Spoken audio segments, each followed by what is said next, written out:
Good morning, fellow directors and anybody online. I'm going to bring this meeting to order.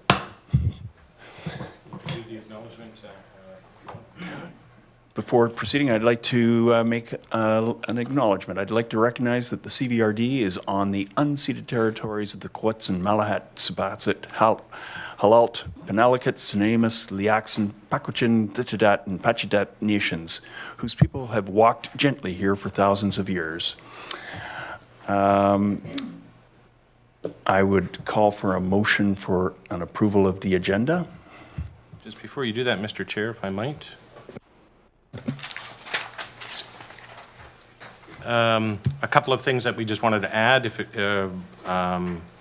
which was under new business with respect to alternate directors' compensation at commission meetings.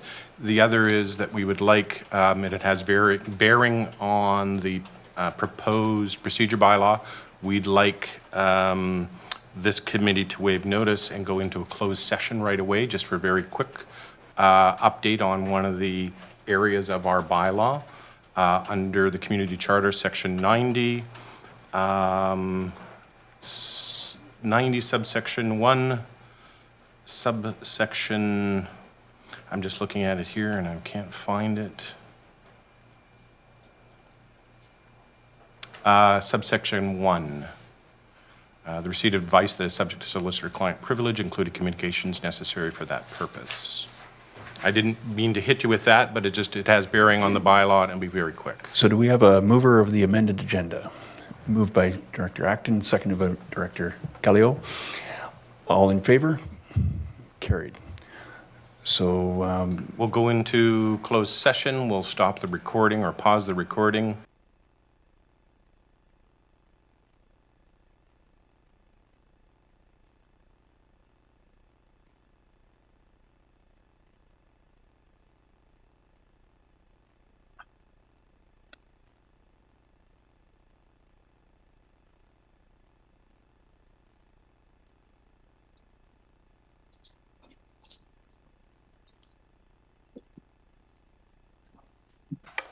welcome back to open.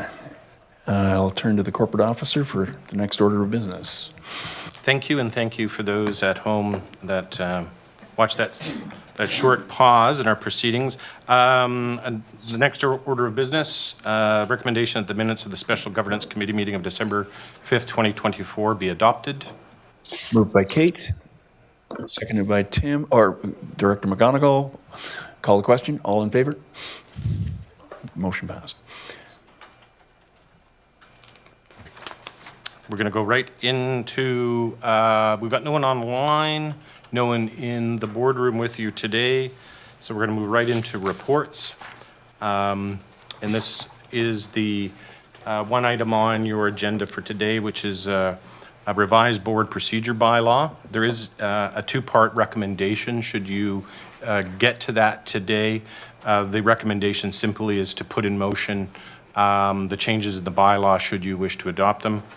But what I thought I would do with you today is the report lays out, generally speaking, each of the sections that have had updates to them, if you will. And I thought that was probably the best way to go through it, is we'll just go through each of the sections. And I'm hopeful that you have the proposed bylaw in front of you and we can just follow along with the section, along with a bit of the narrative that I've used in my report over each of the sections that we propose to make changes. Just as an introduction, the purpose of the amendments as I've written in the report are several fold, and we have put together some provisions that provide some clarity around delegations, time management for agenda item discussion, managing late items and agenda amendments, managing the flow and order of agenda business, codifying, and again, I use the word codifying, but for clarity, it just simply means that we're embedding certain procedures within the bylaw, as opposed to having them outside of the bylaw under, say, convention, practice, or even a policy that we might have that supports the procedure bylaw. And then there's a bit of a review and some sundry updates to references and certainly requirements under the Local Government Act when it comes to your procedure bylaw. And those provisions that we've provided within the bylaw are the culmination of work that you've done at governance, even at board and committee of the whole, where you've had discussions about the flow of business and how better you can manage the business. In my report also speaks to your current procedure bylaw was first adopted in 2006. Now, given there have been some amendments, but nothing to this nature. And so it is timely that you have a look at your procedure bylaw. We have looked to other regional districts, other local governments. I've had lots of conversations with my colleagues in the industry, and we have tried to assemble some of the best standards and practices into the bylaw that is presented to you today. Keeping in mind it's draft, should the committee wish staff to fine-tune it further, delete or add or otherwise give us direction, this is what this meeting is all about. So before I dive into the analysis that we did, are there any questions at this time? Mr. LeBlanc, it looks like Director Wilson has something to say, but I'd like to, if I may, Director Wilson, just briefly mention on behalf of the board and the Governance Committee, thank you to yourself for the sheer amount of work that's gone into updating this procedures bylaw. I know a lot of work has gone into it, and fellow directors may see a few typos or glitches. I'd encourage you to relay those to perhaps Patrick directly or myself. But let's not go for any long-winded record-breaking speeches today like we've saw in the Senate yesterday. I know certain directors have to peel away early. So with that blather, over to you, Mike. Yeah, thank you. Just a general question more than anything, and I'm glad you mentioned this a bit about long speeches, etc., because I'm well known for being able to talk a lot, but I do always try and keep it short. On the report, just a general question there. Let me just pull it up here.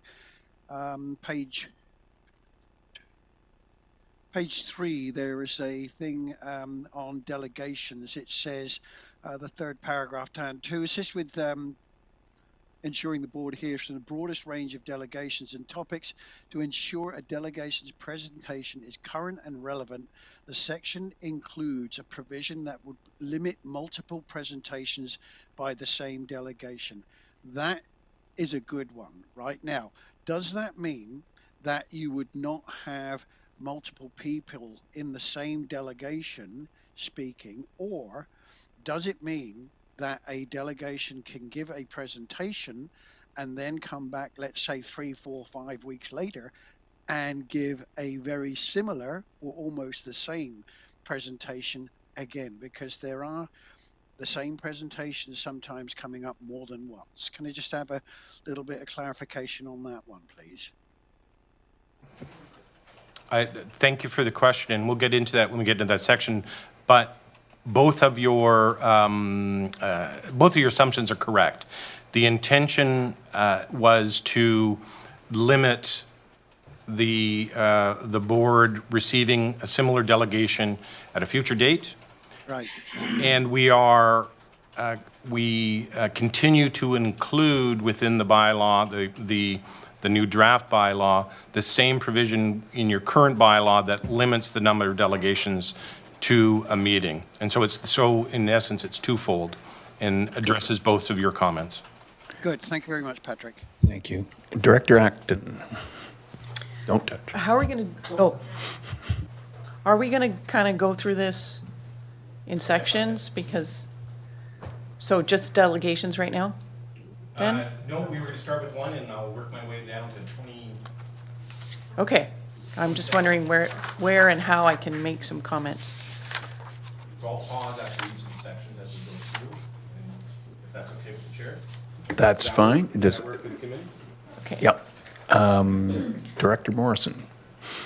Thank you, Chair. Yeah, I'm just trying to figure out exactly sort of what we're trying to get accomplished today and what the sense of timing is with this. And I'll just say that I spent a lot of time on this on the weekend, and that there's some pretty weighty subjects in here. And, you know, I don't know that we'll necessarily, you know, reach a point where we're all clear and ready to move this forward. So do we have a expected sort of timeline to get this to the board to be enacting some of this? There's a lot here, and I'd be uncomfortable if we were to say, oh, looks good, and move forward, which we wouldn't do, of course. Patrick, corporate officer will comment. No, and speaking with the chair, the CAO as well, in terms of the order of business, we envisioned likely at least 2 governance sessions where you tackle this. I was going to bring it up perhaps at new business in terms of the flow of business that this committee wanted to do, and suggest that this is April, for May and possibly in June, we would continue on with the procedure bylaw, and at the next meeting introduce a correspondence policy for your consideration as well. They are sort of intertwined, if you will. And then following May and June, July, introduce, and we wanted to have a bit of discussion perhaps at the end of, under new business, about giving a bit of instruction to staff on remuneration and how you want to tackle that as the next topic. And so that's how we saw the business of this committee rolling out, if that works. Considering that if there are significant rewrites or more research that we need to do, that's a bit fluid, but that's what we thought we'd do, and I think that that's a pretty good game plan at this time. Thank you, Mr. LeBlanc. I think, given Director Morrison's observation, let's jump right in and go section by section and see how far we can get this morning. People have other meetings to attend to. Thank you. And thanks for the preamble with regards to the structure and the grammar. As you can appreciate, as you change one section, another section, the numbering changes. We did do an update and we republished. I wanted to make sure it's clear that we didn't do any changes to the content that's being presented other than just the structure of the bylaw. And there could be a couple of more tweaks, and that's why the chair has asked if we find more of those, just reach out to myself and my team directly, and we'll make those change. But we'll make sure that we go through with a fine-tooth comb, keeping in mind this is draft. And so for ease as well, on the draft new bylaw, the proposed changes are in red, and so you can easily refer to what is being proposed. Black is, generally speaking, what the current content, keeping in mind there are some new sections, and so if you're trying to do a direct comparison between the old and the new, sections might have shifted slightly.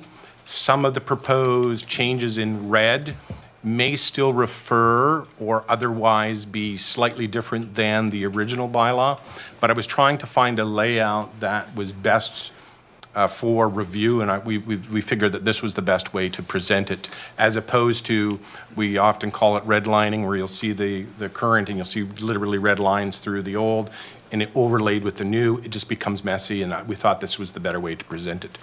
So let's go down through the one thing that you'll notice is we've got a table of contents, so for easy reference and a digital copy, we'll make sure that this is actually hyperlinked so that you can actually click on a section and you can get to the section right away. That's kind of a nice convenient thing that we did just through the digital copy.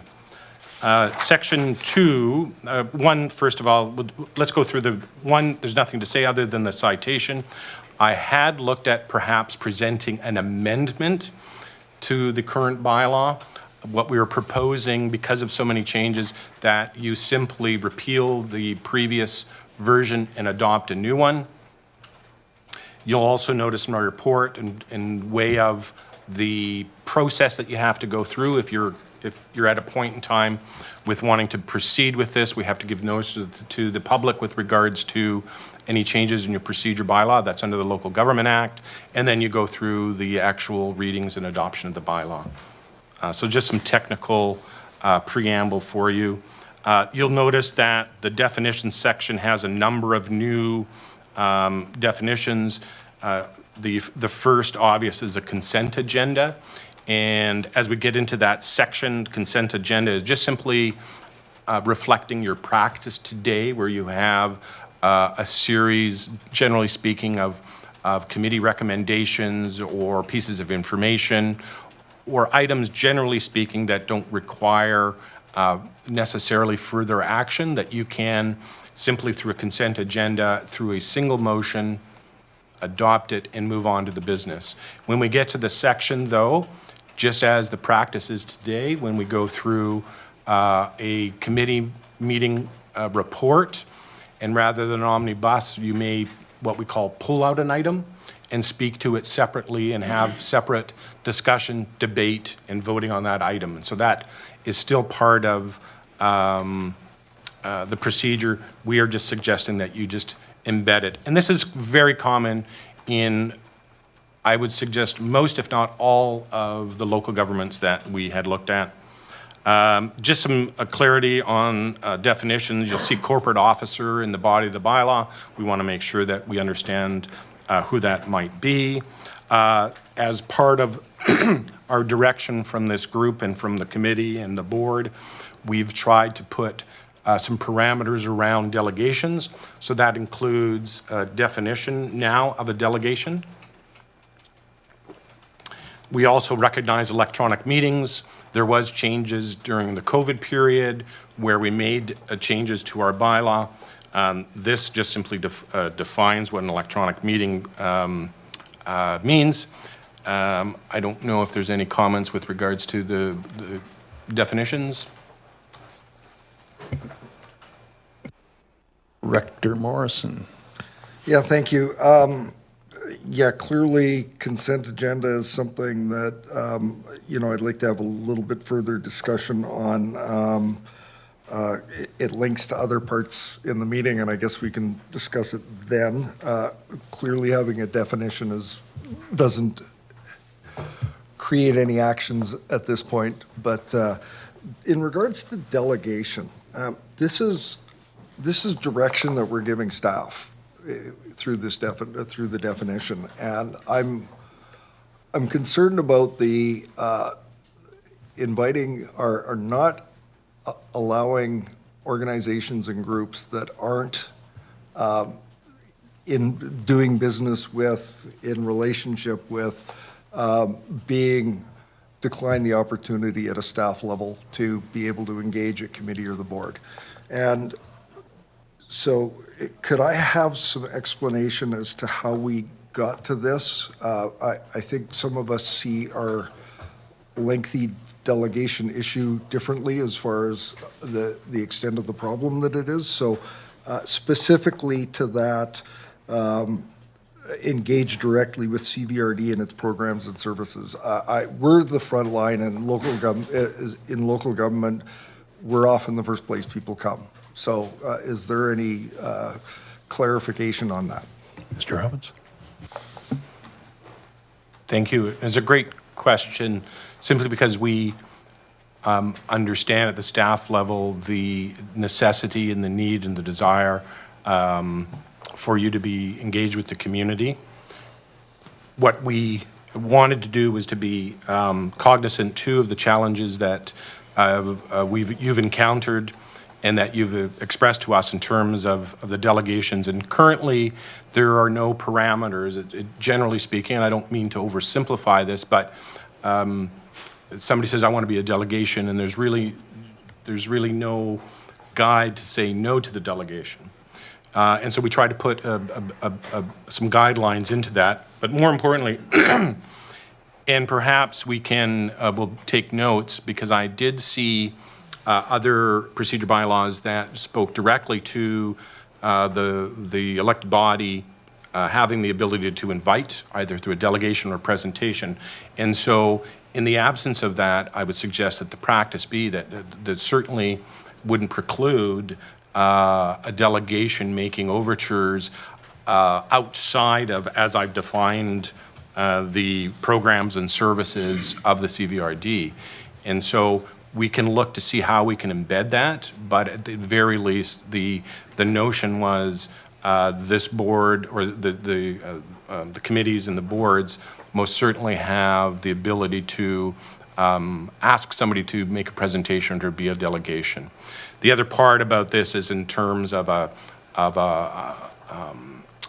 review of a decision. So as the corporate officer or the deputy or our designate, using this bylaw and for lack of a better term, not permitting a delegation, they certainly can come back to the body and seek, I'm not trying to, what's the word, regress, if you will. I didn't want to use that word, but that's the best word, like that, so you can come to the body and simply ask that you give consideration of a delegation, including your ability to invite people. The bylaw also recognizes, and you'll notice in my report, it also reminds you and the public of all the other means with which the community can communicate with you.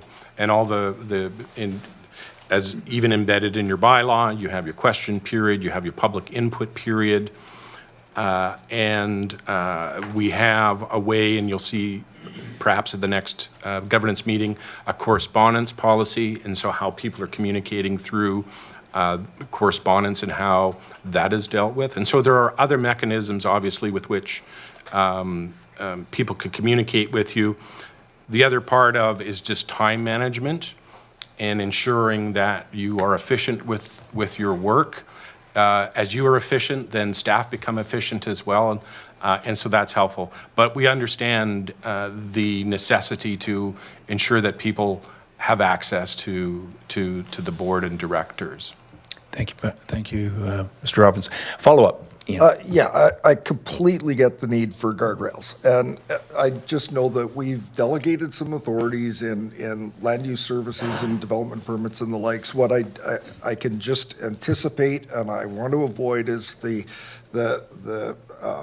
possibility of referring someone to prepare to appear as a delegation. They go through the effort and the work and find out that staff have, for whatever reason, have declined their opportunity. Then it comes back to us. We have to discuss it at committee. It just, I think that we need to be seen to be inclusive and wanting to hear as opposed to exclusive.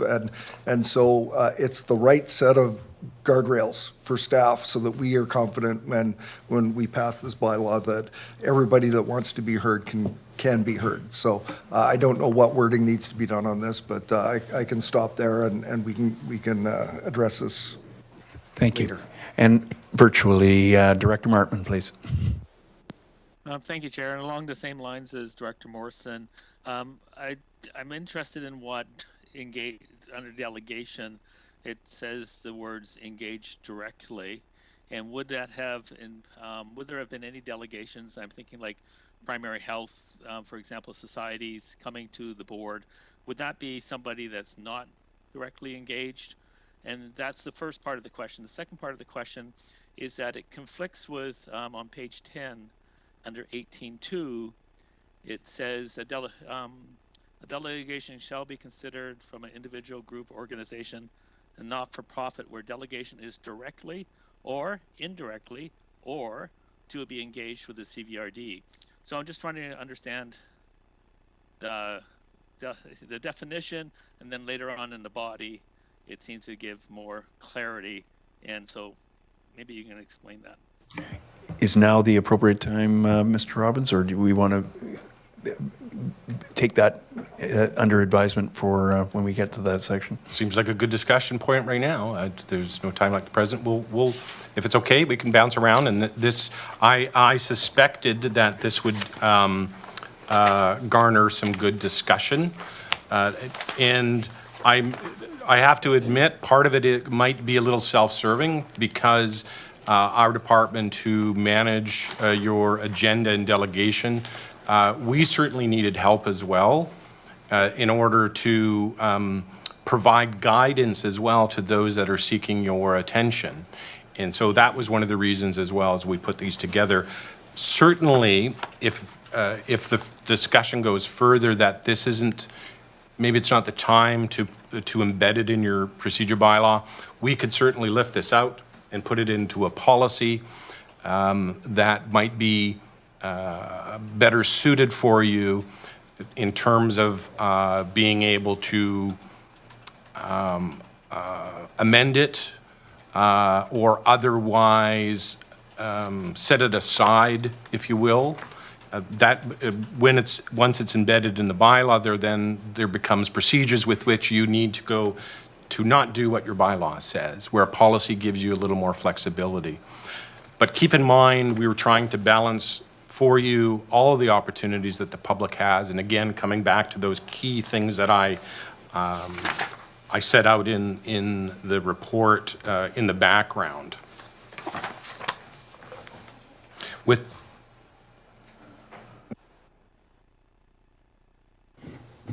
Our CAO wishes to contribute.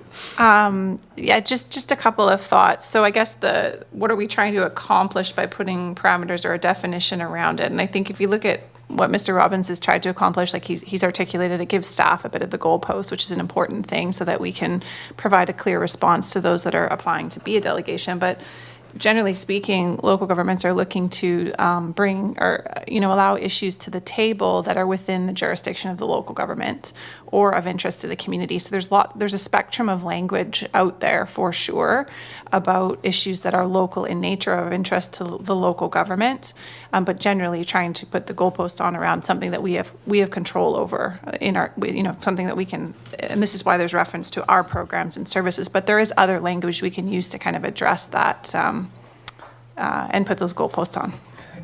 Thank you. Mr. Director Martman, did you have a follow-up? Yeah, and I was just trying to use a case study, for example, of the Primary Health Care Society, and about, would that type of delegation fit into the parameters as sort of being proposed? Patrick? I think part of what is embedded in any bylaw, some of the discretion that those making the decision, in this case the corporate officer or the deputy or delegate, when it comes to that kind of an organization, it certainly is in your purview if you are, for instance, supporting, lobbying, or otherwise advancing a mutual endeavor. And I think that for the most part, despite what might seem very prescriptive in the proposed bylaw, that we would certainly understand the practices, the conventions previously as well, and your partners within the community to grant them those delegations. I suppose in the extreme case, if you were technically the letter of the law, somebody might make the decision otherwise. But then again, that doesn't preclude them for seeking your audience and you permitting that, regardless of what the bylaw says. Thank you. And over to Director Acton.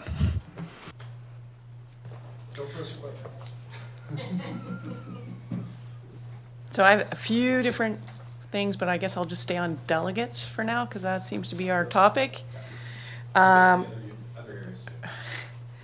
This is my opinion. I would like to see, for the most part, one delegate per meeting because often we have two and it's like an hour and a half into the meeting and I'm exhausted already. Not that and then we still have a large amount of work to get done. We're rushing, we're tired. Unless it's something that's urgent, I would really encourage, because I don't see a lot of delegates that are like time sensitive. If they are time sensitive, they can always just write a letter to the board if they need, a letter of support or something like that. So there's other avenues to do things that are urgent. I would just really like to have consensus from everyone, or I'm putting it on the table for consensus that we do make it one meeting one delegate per meeting. And I'm trying to think, delegates can also be at any meeting, correct? Or only the board? Mr. Robbins? Either, and I probably should have, in my background and preamble, is to indicate that this is your procedure bylaw for board proceedings. You do have one for committee, and it does permit at delegations at committee. And the only reason we didn't tackle the committee is because the committee is intertwined with other bylaws with respect to some of your advisory groups and your commissions, because there are embedded procedures within those bylaws, and we need to do a better analysis or a more fulsome analysis of those and see how they work. But yes, delegations are permitted within your committee as well. Thank you, Mr. Robbins. Follow-up, can I? Just that we have worked on a lot of those bylaws in the last couple of years, so should be pretty good. Yeah. I'd also like to point out that recently the chairs met and to try and time manage our meetings. And one of the things, to get those delegations moving along, we're not going to have 16 of us acknowledge a delegation. It'll be the purview of the chair to acknowledge and keep it moving. So you make a valid point, but I think also it's valid that there have to be avenues for the public to present. And I don't want to come across with a hard and fast, let's just have one delegation at this point. At least that would be my prerogative. I'm going to turn to over to Mr. Robbins. I kind of like to think that we anticipated some of these, the questions as well. And we did. And so under Section 19, which we'll get conduct and debate, we are trying to help with time management as well. And I'm certain that there will be some discussion under that section as well that will, but then that was to, in part, deal specifically with what often or sometimes feels like a lengthy part of your agenda.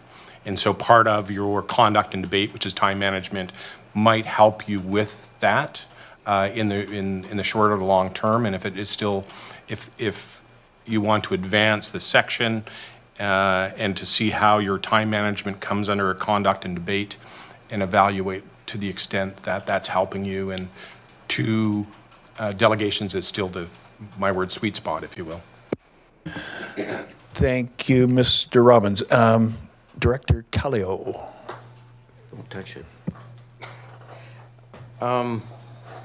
Yeah, Director Morrison piqued my interest in this, and I thought it was pretty much straightforward, but it seems that there's always something between the lines. But, I mean, I just have a couple questions, and one is, I'm just wondering why staff would refuse a delegation to come before the board. What kind of parameters and is that set out in here? And another question is, has this happened before? And would the board be notified if a delegation is refused a presentation at the board? Mr. Robbins? So we have tried, as you saw with the definition, to put some guardrails. In the specific section 18, some more parameters to help help staff at least as well managing your agenda for you, or helping you with your agenda, to put some guardrails around there so that your business is efficient and the business that's presented by delegations is within your purview. With respect to, I can't think of many, but there was likely in my tenure here a couple of times where we have not permitted a delegation to appear. I can tell you that at the staff level, we don't take that lightly, and as a matter of fact, if I recall, we would consult with certainly the CAO, with the chair, to get an understanding of how they would want to deal with our decision not to permit a delegation. We always remind delegations, or those that are applying to be a delegate, of all the other opportunities. Often those, when we have said that you can't be a delegation, they've come and provided you input during public input period, question period. We certainly encourage correspondence. And as you know, in what will currently is practice, but will come in a policy with correspondence. And so we often encourage people to articulate what they wanted to present to the body in correspondence. You receive that correspondence perhaps under the policy through your information packages. Under the policy, you can pull that information out, put it on agenda along with the delegation. I'm not sure to the extent that that's actually happened, but that is an avenue should somebody not be permitted to provide their input through that venue, i.e. the delegation, understanding there is a lot more. And so in my tenure, again, just to summarize, we've had a couple of instances where we have directed somebody to communicate and to express themselves differently and through the other avenues. Thank you, Mr. Robbins. Director, oh, I touched the wrong button. See if I can get you back. Discussion. Director Segal. Thank you. So I agree with all the comments around the table, and that the definition of delegation and, the wording in section 18.2 should be in alignment. And I also really like the language of jurisdiction of local government and interest to the community. I don't want to leave these definitions to seem too strict. Definitely reflecting, I think, the opinions of this board is that we really want to make sure the public feel welcome and on a topic that's within our control and how we can help them. So, Mr. Robbins, I'm wondering if you are looking for motions or if you're just kind of following the commentary as to how to move forward on this.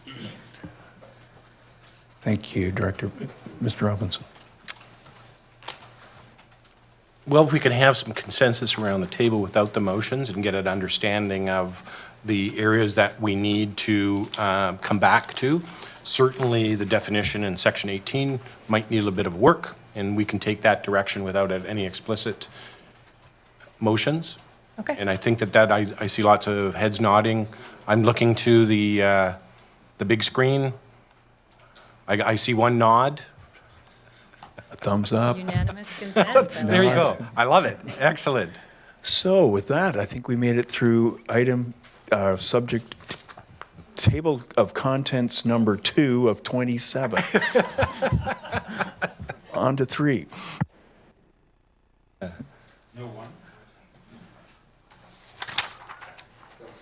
Number 3, application of rules procedure. Keeping in mind, nothing has changed there. To remind you, this is the hospital board is subject to the same procedure bylaw. And of course, we also use Robert's rules. I'm happy to show you my latest version. It's been tabbed of the Robert's rules. Thanks for staff for, somebody was clearing their throat, I think. Thank you for providing this with our Bible. As you probably know, especially dealing with the chair at a meeting, we refer to this as quite often. That helps you. You could never embed all of that into procedure bylaw. So it is very common that Robert's Rules is the standard with which we use. There is another rules of order that we don't use. I don't need to bring that into. Talking about next part 2, regional board meetings, inaugural meetings. Nothing has changed there. Moving to the election of chair and vice chair. And I'm just reading for convenience, probably just out of my report. The changes within this section are primarily administrative and do not change how elections for chair and vice chair are conducted or the obligations under the Local Government Act. The revised section removes reference to automated voting tabulators. I just noticed those up in our section in the building there. We've abandoned that technology, just as easy to, as we have in the previous elections, just simply a paper ballot. And it just sort of orders the business and flows a little better in terms of the proceedings for election. So there's nothing substantively changed. You see a lot of red there, but it just organizes it better. We found a couple of greater examples when we look back at the current bylaw. It didn't flow well, and so I'm not sure, to the extent that you want to have any substantive discussion on this section. Well, it would appear that Director Morrison wants to start off on substantive. I almost pressed the button. I'm not sure, I haven't had the opportunity to go line by line in comparison to the existing versus what's proposed here, but I'm just noting in here some differences from practice. And so, just to begin with, the corporate officer turning over the election of the vice chair to the chair hasn't been our practice. So I would like to see the corporate officer conduct the elections of both positions. There's also what I noted in here, the opportunity for someone not in attendance to run for a position of leadership, and I'm not really comfortable with that. It would be an extremely unusual circumstance to have someone wanting to engage in a position of leadership and not be in attendance at the meeting. There's the question of the questions. This board previously was very emphatic about the ability for directors to pose questions, especially immediately following an election. So I don't know that that's, it looked like it wasn't part of this. So that's three. I'll stop there. Maybe somebody else has some observations. Mr. Robbins, would you like to comment? Certainly, and we can go back as we finish up this section to get the consensus with regards to the corporate officer conducting both elections and the need for the person. And forgive me, it didn't reflect in the report. There is a substantive change, and that is with regards to questions versus an address by the candidates. And this is just simply anecdotal in terms of the observations over the years when it comes to the time that has been spent on questions. And often, our observation is just the feeling that people feel obligated to ask a question. They may be repeated. And so when we look at other procedure bylaws and other local governments, the notion was to provide the opportunity for candidates to address the body versus the body addressing the candidates. And so that is a substantive change. Thanks for pointing that out. Director Justice. Oh, thank you. Now, this might not be an immediate change, but it is a change from semi-recent practice. I think when we used to do the voting electronically and the numbers were revealed, and I was just wondering what the rationale is for not disclosing the number of votes that each candidate receives. I mean, I can understand that there might be some arguments made about, unity of the board and leadership and so on, and yet the number of votes that each candidate receives is important information for the candidates, for the board, and for the public in judging just how much support the leader has. I think, a near unanimous vote is a very different thing and conveys much different information than a split vote and so on. So I just was curious about what the Mr. Robbins. thinking is there. Thank you. No, and we grappled with that as well, and the balance between the unity, as you point out. I often refer to, I remember a professor saying, or a teacher saying to me, your designation is your designation. It didn't say your designation was that you got it just over the 60% that you needed. Your designation is your designation. And that's always stuck with me. But I think more importantly, it just goes to the unity and the rallying around and to avoid any potential dissent among the members. And that once we live on the simple principles of democracy and the majority rule, as opposed to the signal as to whether you had a strong mandate, if you will, or a marginal mandate, my words. And so we try to balance that. We could certainly put that in. I don't recall, I could be stand corrected, but I don't recall any other procedure bylaw that had embedded the vote tabulation. And this is very different when you look at local governments, municipalities in the United States that tabulate. This new technology, for instance, that you use does that, but that has never usually been embedded in our psyche and the way we do business at this level. And so it was a conscious choice to eliminate that. We're more than happy, should the consensus be of the group or the majority, to place back the count of the vote. Thank you, Mr. Robbins. Would this be a good time to get a consensus that we live with staff's recommendation, or leaning towards what Director Justice suggests?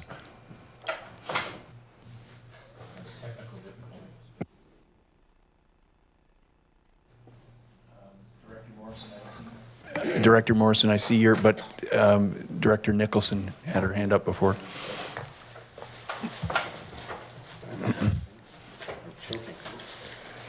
I was going to talk about something else. Okay, so I'll go back to Director Morrison for input. Thanks, Director Nicholson. Yeah, thank you, Chair. What has been stated around the numbers and the likes are, those are nice to know things, but in my view, most jurisdictions that, I've been a part of, if you win by one vote, you're the chair. And it should be assumed that it's a full mandate of everyone around the table, and I'd like to keep it that way. Thank you, Director Morrison. Any other thoughts on this? One last comment from Mr. Robbins. And you're probably obvious, and I'm telling you what you already know, but obviously the principle, once you do business, the board, the body owns those decisions and it becomes your decision. And that's a very big fundamental principle in local government as well. I just thought I'd bring that up. So I'm not hearing a rousing movement to change from what staff is recommending, so let's move on. And Director Nicholson, you had a question for Mr. Robbins. Yes, thanks so much. I want to go back to this question of whether you can ask questions of the people who are nominated or not. And I think it's very important. When you, particularly if you're a new person at the board table and it's the first election, I don't think an address necessarily tells you what you need to know and what is important. And I think that it's very useful to be able to ask questions. I also would like to say that I can imagine on an election, I mean, not very often would you have someone who is nominated that is not present at the meeting. But if they are not able to come due to illness, it seems to me that it would be only fair that whoever is reading out their address would have the same amount of time as those who are. So 3 minutes versus 10 minutes seems to me not a fair thing. And I do think 10 minutes is too long. And I thought perhaps if we were having questions as well as an address, you could limit it to maybe 6 minutes, and that 6 minutes would apply also to someone who is not present, for someone to read out their speech. Mr. Robbins, do you want to take that under advisement? Yeah, I'd look to the table for some consensus in terms of this section. A couple of Director Morrison and now Director Nicholson bringing it to our attention. The first one, just the CO conducting both elections as opposed to, I think that there is agreement among those around the table. With respect to the questions, is there interest for both providing an opportunity for candidates to speak maybe less than 10 minutes, but certainly bring back the current bylaw that provides for questions of the directors to the candidates. So those seem to be the outstanding, and if we can take it under advisement, we'll bring those back in the next version. Okay, I'm going to ask on your behalf, do we have consensus for less minutes, 6 minutes? Seeing nods, no thumbs downs. And, sorry, what was the second question? And then with respect to questions for the board, and putting perhaps some guidance around there, the Deputy CEO just mentioned a 30-minute window is what the current bylaw permits. We've often, through the grace of the Assembly, have generally allowed that to go a little further, because when 16 people are, or 15, if you don't include the candidate, it can be lengthy, but we do have a set time. Is there any comments or thoughts on the specified time?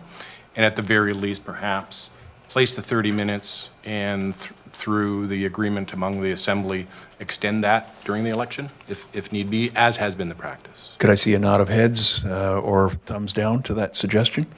Oh, Director Segal. I mean, as somebody who's ran for chair, and I find it incredibly stressful to be voted on by my peers. I'm totally open to questions, but I would really like a hard time guardrail, just to know when going into that meeting, if I'm running for chair again in the future, that I know what I'm getting into, and not that it could be an hour and a half of questions or. Yeah. So you are in support. And I jumped the queue, Director McClinton online. Yeah, thanks. I'm all for that. I think what we just spoke about is good. I was just curious too, we're coming up with a few different extenuating circumstances. I mean, if something comes up that it's hard to predict at this moment, are we able to just make a motion and amend the bylaw as needed? Like if somebody's sick and we do want to allow them to call in or something along those lines, is that able, or are these pretty hard and fast rules?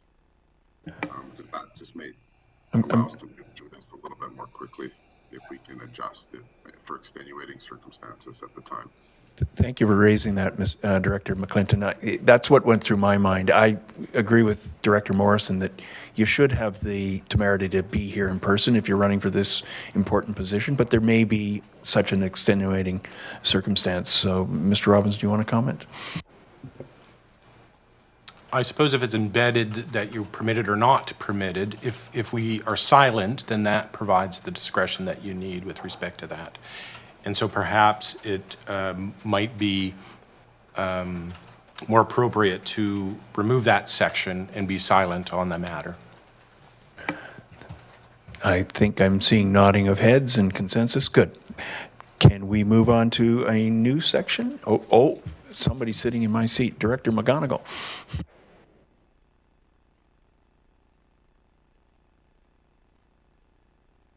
Director Abbott, you're looking for. Thank you, Chair. I'm just wondering, and we have seen the question period especially go quite elongated, whether in earlier nomination process or a declaration of nomination, that would afford those who are not running an opportunity to reach out with those questions on a one-on-one basis. That may speed up the process of the election itself. Having an option to answer those questions prior to us gathering may be an option for directors who wish to go that route. As Director Segal stated, it is quite stressful to be anticipating what perhaps the question is and not knowing the full body, perhaps in a new board, how those would be reacted.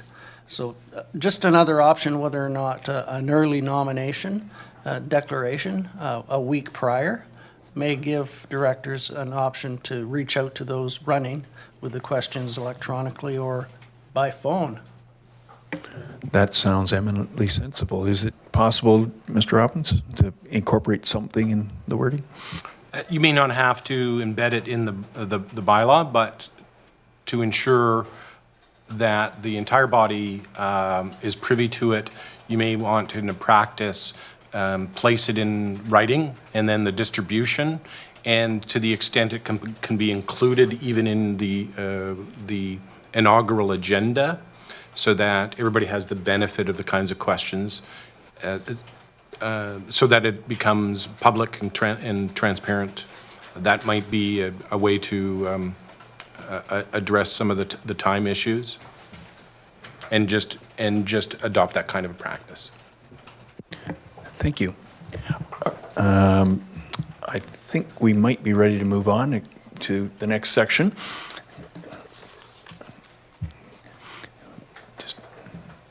I think we're moving on to time and location. Time and location, I've just dried my paper, sorry about that, I don't know what happened, and there wasn't even a joke for me to choke on my water. Time and location, nothing changed there. These are requirements under the Local Government Act, as is notice of special board meetings. Electronic meetings, electronic participation remains unchanged. Moving to section 9, open meetings. We just simply wanted to embed within your bylaw for full transparency, to indicate to the public that meetings are indeed open unless otherwise permitted under legislation, which then is a good segue into section 10 with respect to closed minutes.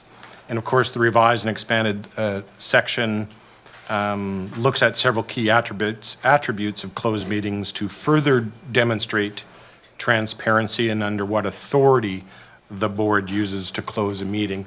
Although we, in the order of business, it's certainly not described, but your order of business talks about closed meeting motions. You did that at the beginning of the meeting and you had a motion, but this places it and embeds it in your bylaw so that the public understands even further why you're going to close and how you're going into closed meetings. Director Atkin, please.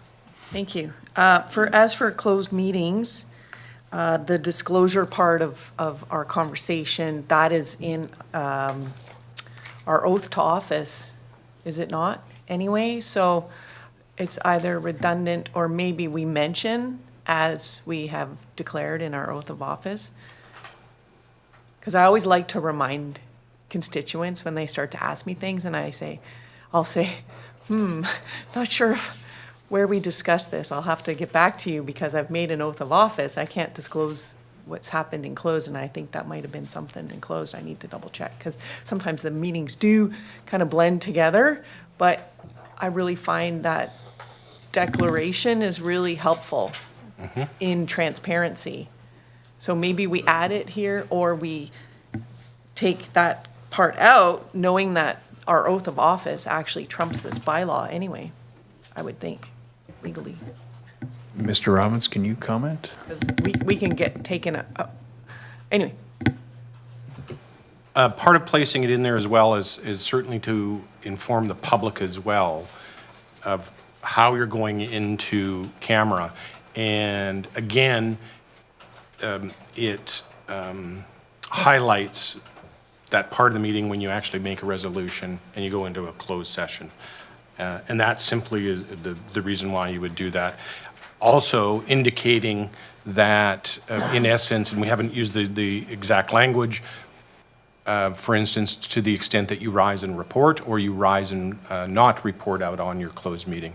That's the notion behind those sections and why you would include that there, and remind the public that directors are not going to rise and report unless the board by resolution has provided you with that opportunity to do so. So I think moving on, Mr. Robbins, no. We were at closed, so duty to protect confidentiality. Just another, I thought was a prudent and practical section as well that we found in other bylaws with respect to the duty to protect the confidentiality, and a reminder. It's another layer. I can appreciate your oath of office as well, your code of conduct, and all those things that provide all of those tools with which to ensure the confidentiality of the information that you're receiving, and only disclosing that with which you are required to under law or statute, or you make available through resolution of the board. We'll go through 12 and 13. There's nothing changed in 14. Number 15, the agenda.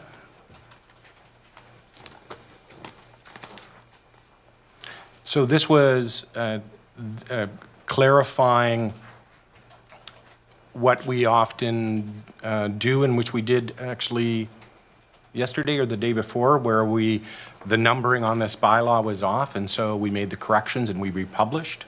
We wanted to ensure that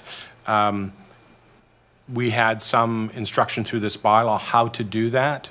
And it doesn't happen very often, but there comes from time to time where we have new information or vital information, or we see some areas of errors, or we need to add things to it like we did this past week. So this section talks about republishing an agenda and up to what time you would expect that republication of the agenda. And the public understands. This way, the public and you are aware that if we do republish, that for those like myself, old school, where we have paper, that we can reprint those, and we are working off the most recent copy of your agenda. The other part talks about in the introduction of late items as well, and more, I'm just reading my own notes here.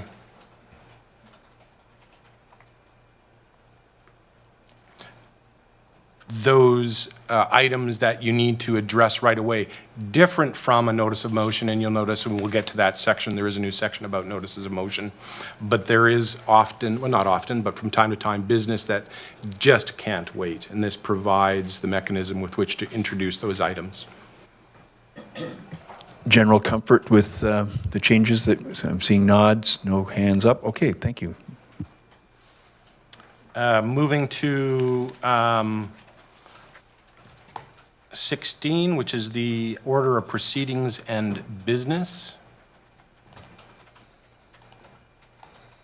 So you'll notice that we've reordered a couple, we've added a few, and I just wanted to point out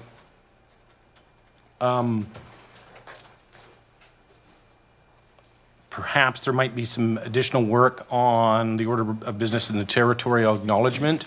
I understand that we have a current practice. We are trying to understand it is certainly our territorial acknowledgement is often fluid as we consult with the province, with our First Nation partners, and with our staff, and perhaps there might be some notion to do further work on that particular order of the proceedings.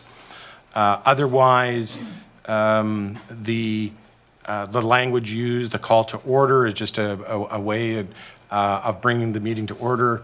The chair, I think, even used his gavel today. The introduction of late items, which I talked about under section 15. Language, the adoption of the agenda and the adoption of the minutes, as opposed to, what was the word we used? Approval of those. We're just using some standard language. J in the order of business was the adoption of the consent agenda, to which we are yet to have a discussion on. And so those are the substantive changes in the order of proceedings. But I would look to the board to see if you wanted us to do a little more on the territorial acknowledgement.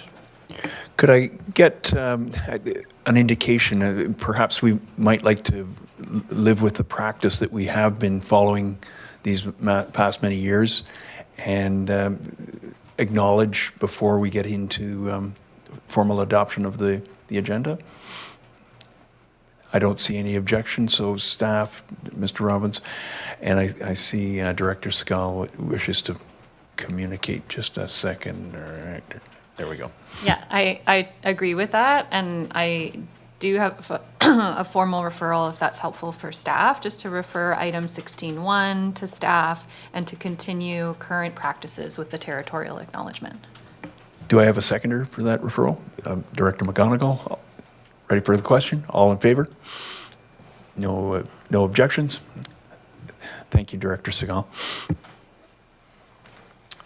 Section 17 talks, my apologies. Director Morrison, Director Acton first, I apologize. Thank you. We went through the agenda part 15 a little quick.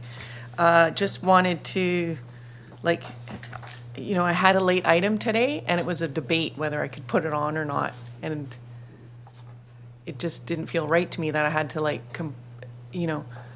fight for this item to be on the agenda, essentially. So is it clear in here how directors can do that? And then also on this order of proceedings, I see member report, so I'm assuming that's a director's report. And I see notice of motion. So understanding the difference there, because notice of motion has not been our common practice, and we have, so with the notice of motion, I'm trying to understand the timeline. It would take probably a month by the time it gets ratified by the board, and we have set, it's new practice that items at the board don't actually get passed until 2 weeks later. So we have done a lot of extending of decisions so that the public has time to make comment. So there. I think Mr. Robbins wants to Okay. participate. I think that it is a matter of a bit of a compromise. So 15 was really the business with respect to that you can't wait for another meeting. There's nothing precluding and there's nothing embedded, and Robert's Rules will talk about it. And so if there is, in my words, impassioned item that somebody wants to bring, you can test the table. To the extent that we want to compromise or help you manage that, so and your fellow directors would best to describe to you I guess the biggest notion that we hear is that people like the notice, get a better understanding it is what you're trying to present, and so that's why we have the notice of motion. And yes, it is a bit of a process to go through, but then that provides the opportunity to present something and for the directors to fully understand what it is you're trying to achieve. But it doesn't preclude technically for somebody from testing the waters. You can pass a motion to the extent you get a seconder, and then you vote, and then it's added to the agenda. That is still available to you. But we are trying to manage that so that the body is not, my words, overwhelmed with business that isn't critical in the moment and that could wait for the next meeting. And so in introducing something, that's up obviously to the body to determine whether it's critical or not. If it is a topic that some might see as not pressing. Thank you for that. Follow-up question? Yes. So a question on the notice of motion. Is it that you're just presenting your motion, and then are you expected to come back with a director's report? Is it an extra heads up or what? Mr. Robb? I think that that's probably a good characterization of it, is that you bring the notice forward. There is no expectation that you would have a report. The report would appear at the next agenda, and as we publish our agenda in advance, then the body and the public will see your notice, the motion that you had proposed in the previous meeting, and anything that you would want to accompany that notice. Obviously, to the extent that you can write a bit of report to give it context, often the discussion will bear the context, but to help your board understand what you're trying to do, it is the practice that you would want to have something accompanying.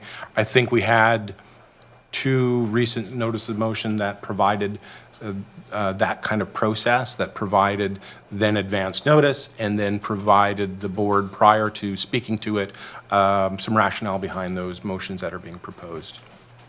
Thank you, Mr. Robbins, for that clarity. And I know, Director Acton, you mentioned that before the meeting launched, we had some discussion. Perhaps there's an urgency to what you wish to discuss under new business, but maybe a little bit of a heads up. You could have, before this morning's meeting, sent us all your thoughts so that we could have had that discussion or at least been prepared for it. Director Morrison wants to. Thank you, and I acknowledge that this entire section has been referred to staff. Just want to put out there that in regards to the reordering, I think there's latitude prior to the meeting being called to order, not just for territorial acknowledgement. There's also notification of the silencing of electronic equipment. There's other things that are not part of the meeting that we can address in advance. There could be a gallery full of people. There could be some discussion and explanation. So I think that makes a lot of sense. I know that this is coming back, so I'll leave off any discussion around consent agenda. I think P has already been noted. That I'd like to see the title director reports as opposed to member reports. And just to reaffirm that there is the ability of any member or any director at any time to bring forward a motion or to add something to an agenda. It just, the question then falls to us. And I love this line that you know, what constitutes an emergency for you doesn't necessarily constitute one for me. So I think that we have to be a little more hands-on in the decision-making that we make, and I look forward to this coming back. Thank you. Thank you, Director Morrison. Carrying on, Mr. Robbins. And it was pointed out, the should have been in red, obviously, the notice of motion. And the consent agenda. Did we have the consent agenda? Was not.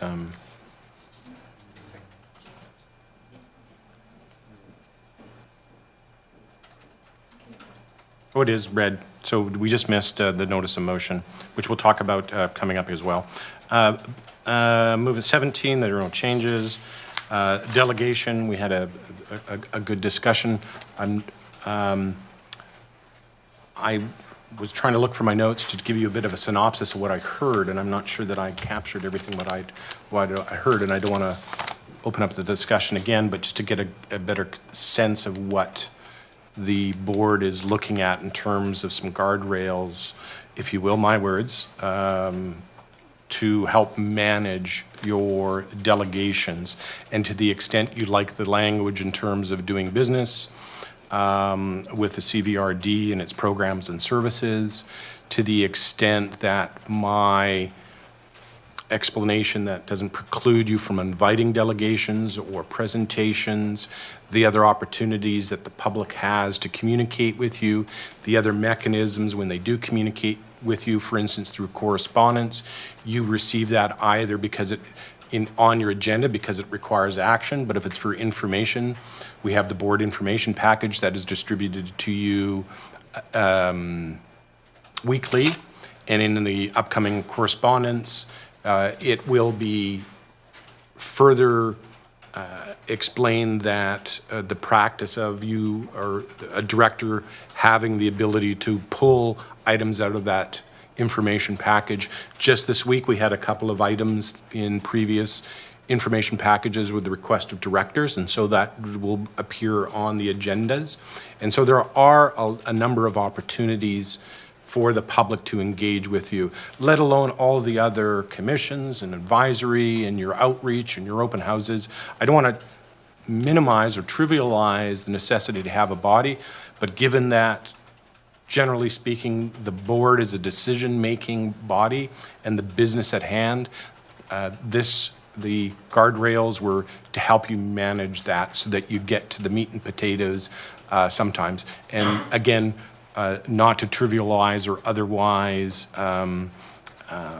placed a back seat to your people wanting to engage with you. I'm just looking around the table for any other direction or consensus of what we've presented at this present time. Seeing none, I think you've captured it satisfactorily, Mr. Robbins. Moving on to consent. Conduct and debate. Oh, Thank you. Director Nicholson. Director Nicholson. Sorry, had my mouth full.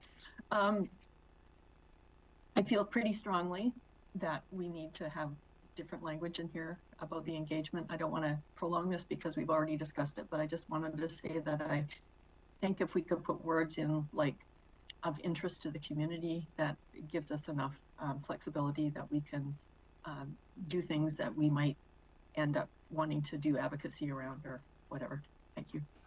Thank you, Director Nicholson. You've captured that, Mr. Robbins? We've captured that, and we can add that language to broaden so that we do not inadvertently preclude people from engaging with you. Okay, carrying on. Conduct. So the conduct and debate, again, embeds or codifies some of the practice and highlights, probably importantly, some of Robert's rules that helps you again with your conduct and debate and the decorum around the table with respect to a challenge of the chair or a procedural matter. Now I'm thinking of all the terms under Robert's rules, and I've gone blank in terms of the need for the chair to make a ruling should somebody ask for a point of order. That's it. It's already embedded, the word point of order. I wonder if I may pick up what Director Morrison raised before, the terminology "a member." Can we get consistency and change "a member" to "a director"? Absolutely, and the only reason why is we changed it, the previous bylaw had both. We defined a member in their definitions. We'll just move it to director and we'll refer to a director. We just wanted to be consistent throughout, for sure. We have a few questions. Director Acton. Acton, thanks. Acton. Action, Mrs. Action. My husband likes that, but not me so much. Okay, I was wondering about number 8 in the conduct and debate section. Wondering if maybe we just mention like following our code of conduct or something, because there's a new culture that's kind of like has risen amongst our board of like insinuating that if you make that decision, you're making the right decision, and then like, so there's been this, and then there's also a practice of saying, oh, I agree with Director Morrison, insinuating that, you know, anyone who doesn't agree with that, their opinion doesn't matter. So I think there's just so we could just keep going on and on, like we did on our code of conduct. So maybe we mention the code of conduct instead of starting some of these things, because I feel like there's some things missing now of this list. And we probably don't want to start listing how we should behave in it. Please, Mr. Robbins. So we hadn't proposed any changes, so these are right out of your current. These are pretty standard within the other bylaws. We could certainly either remove these and add the code of conduct, or simply add for instance, an 8E that refers to your code of conduct. I guess, could I make a comment? Do we adopt our code of conduct every year or every term? So you could mention that the code of conduct is adopted yearly. Yeah, you're required annually to review it. To Right. the extent that any changes are made is up to you after a review. I would, if I could offer, I'd put the code of conduct at the top of the list and then proceed with what we use respectful language, ABC. So And forgive me, I don't have the code of conduct. I suspect that much of the language you see here is probably mirrored in your code of conduct. if not verbatim, pretty close. And keeping in mind, this comes from 2006, prior to an adoption of a code of conduct. And so that's the evolution, certainly, of proceedings. And so I'd look around the board to the extent that you want to add it, or to the list, or simply refer to the code of conduct. I suggest just referring to it instead of these comments, because this doesn't embed the whole thing. And so if you mention it, just, anyway, that's my opinion. Director Segal. Just building on that, I think A and B are definitely code of conduct.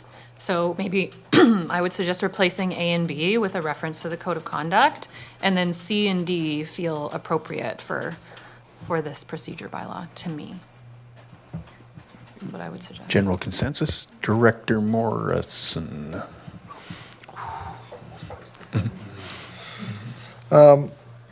Thank you, and I was really looking forward to this section. And in reviewing this, I'm sort of challenged by the, it seems that it's giving, direction and authority and for the chair to have the need and the ability to keep speaking to times and orders and the likes, where I'm trying to come at this from a very different perspective, in that in a perfect world, the chair is a traffic cop and keeping order.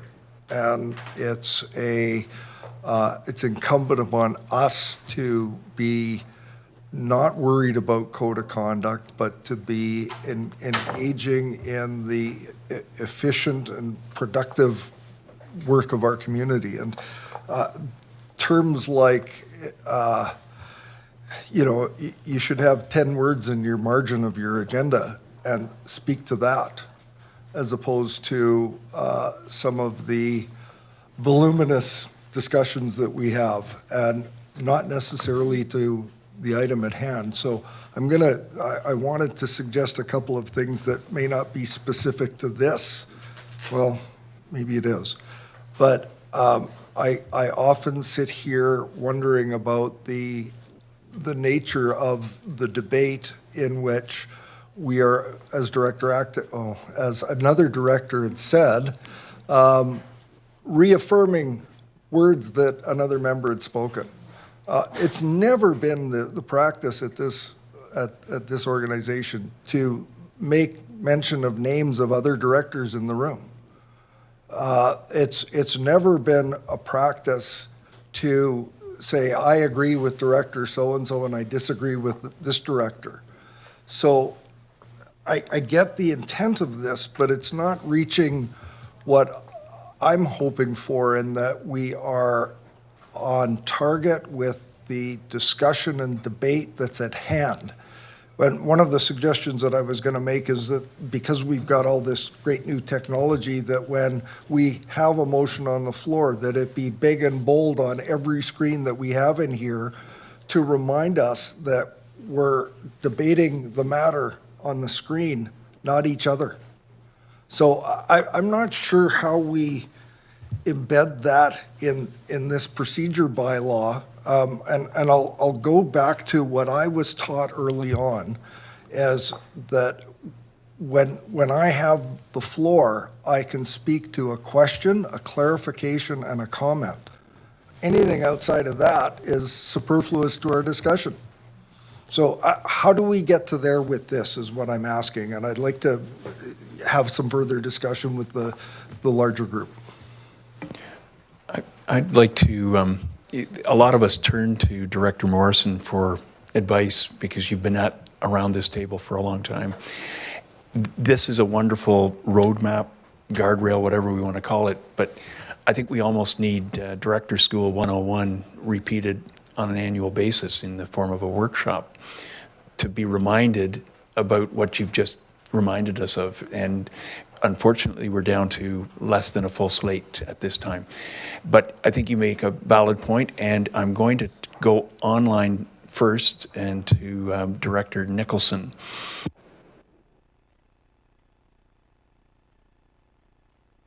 Thanks. I was just from a practical point of view, who times all this? I can't see that this is, I haven't noticed that this is an issue, and I'm not sure why we'd want to build it into the bylaw, because it is, if we're going to be timing people, the amount of time they can speak and so forth, it seems a little bit cumbersome. Mr. Robbins? I guess we move to the practical side of it, and to the extent that embedding it is sets the parameters that you've all agreed to. And I think it provides the chair of a meeting the opportunity to remind those if you get off topic.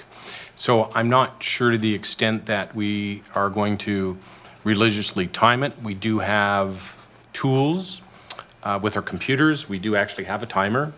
To the extent that we need to use those, I think that we're relying on the directors to self-police, if you will.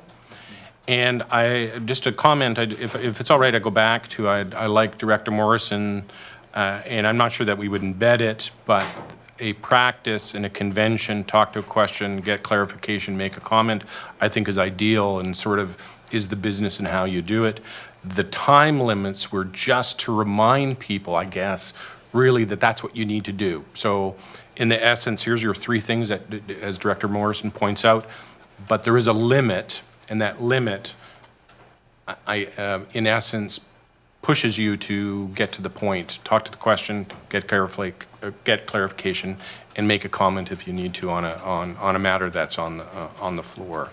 But back to the timing, I think it's about the chair and the body ensuring that you are staying on point. Obviously, during a great debate, a great discussion, there's lots of latitude. When the body feels that you are often repeating yourself or no new information is being brought to the table for discussion, then the chair certainly has the ability, and this is why under the Code and Conduct section that the chair's roles have been more codified, if you will. But then again, back to my point that the minutes is just simply to ensure that you're on point when you're having your discussion. Thank you, Mr. Robbins. And Director Segal. Thank you. Director Nicholson, did you have a follow-up, or is your... Okay. No, I just, I did want to comment, if that's okay. I feel pretty strongly if you put something in a bylaw, you should be prepared to follow the rules. And I think that what we're talking about here are guidelines and should be taken out of this section. I do not think if you get to a point where you're having to time someone because they're a problem, that is a very healthy thing, and that needs to be addressed other than through things like this, I think. And I think otherwise, guidelines for respectful behavior in discussion would be fair game.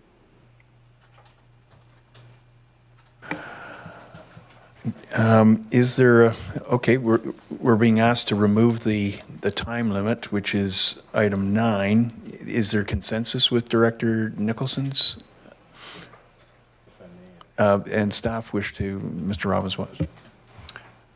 I also want to remind the tools that you also have with any of these procedures, a simple motion to suspend the rules. There are some governing parameters and on the number of votes that have to, but you can suspend rules.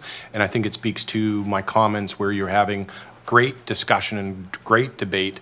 You wouldn't want to quash that necessarily by limiting the discussion time, although you can always table something, come back to it. Those are all the tools that you have when you're having that great discussion, and your business or your agenda just doesn't afford you all that time. Thank you. And we have a growing speaker list with Mr. Director McClinton and Wilson after Director Segal. Thank you, Chair. Hold tough. Director Segal first. I just wanted to acknowledge I did not see unanimous consent on the time issue. I think that's what Director McClinton wanted to speak to, just so that's out there. On that, there's just an inconsistency in number 11, it mentions a total time of 15, bracket 10 minutes. Everywhere else it references 10 minutes. I agree that we've never gotten there.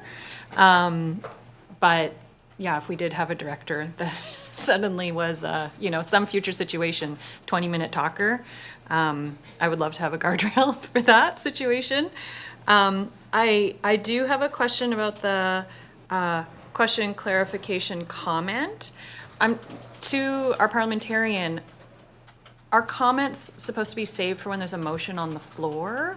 Or, I know we have had a common practice of comments being made in kind of the question clarification stage.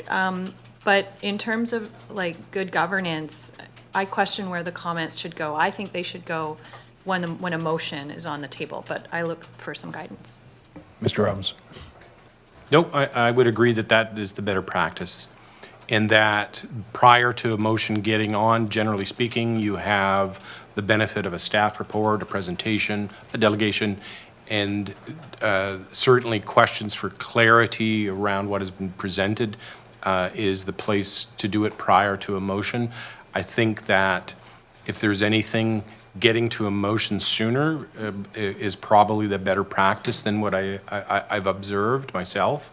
But you're right, I think that the comment it should be reserved when you have a motion on the floor. Thank you. Director McClinton. Yeah, just to comment on, I think having a time limit is good. I mean, we extend for people all the time, and it's just good to keep them in the back of your mind. Mike Wilson especially needs one. Just kidding. I saw him nodding there.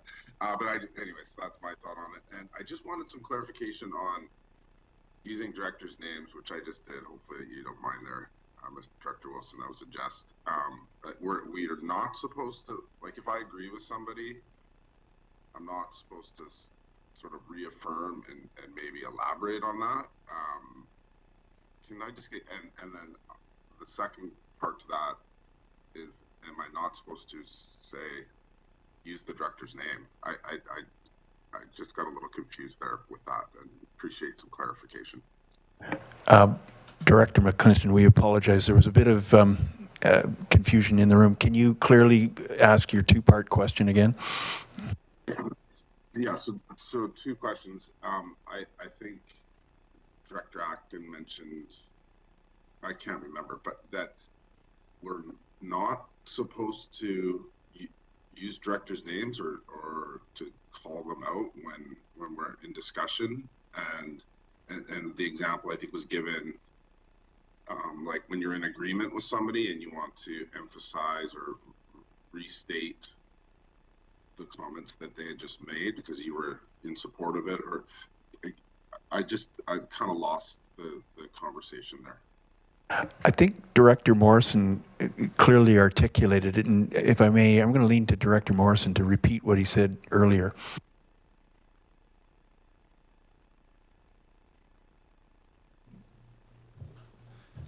Thank you. And it's more to the point of discussion and debate of the item as opposed to the mention of and supportive of others in the room. We debate motions and staff reports, not each other.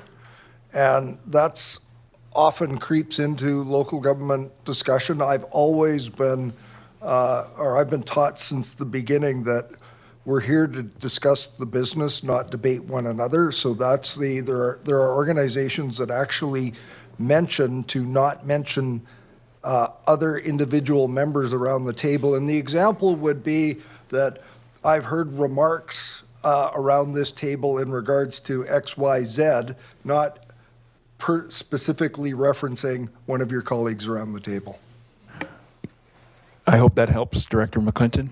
And your second question? No, I think that addresses both of the questions. That's going to be a challenge for me, but I will endeavor. Thank you. Turning to Director Wilson. Yeah, thank you, Chair. And I'll try and limit my conversation to the points here, but just to reiterate, to the director from, where is it, Saltaire or somewhere like that? I'll do my talking on Friday on the golf course.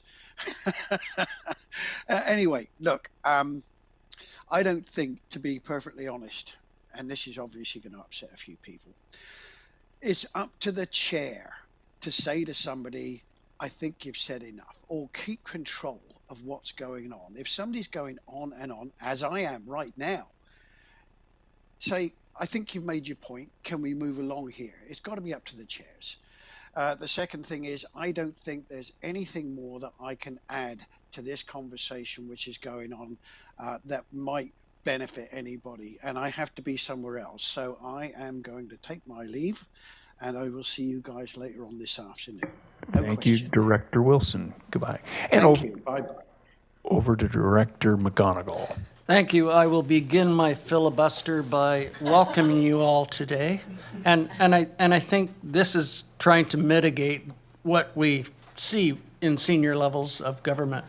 But the chair is the referee, the chair directs the meeting, and the chair should have the authority to cut the person off who may be speaking too long.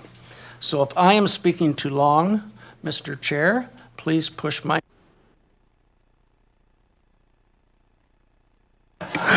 Done. A quick poll of the room. Oh, Director Abbott wasn't finished over there. And that's how it should work. Quick poll of the room and the online. Do people need a break or should we push on? It's 11:20. We've been at this for about 2 hours. Yes. So take. Two online that are, I don't know what that means. Move on? That means keep it rolling? Mayor, are you okay recharging your water glass? Take five. So we'll come back at 11:25 sharp, please. Thank you for your indulgence.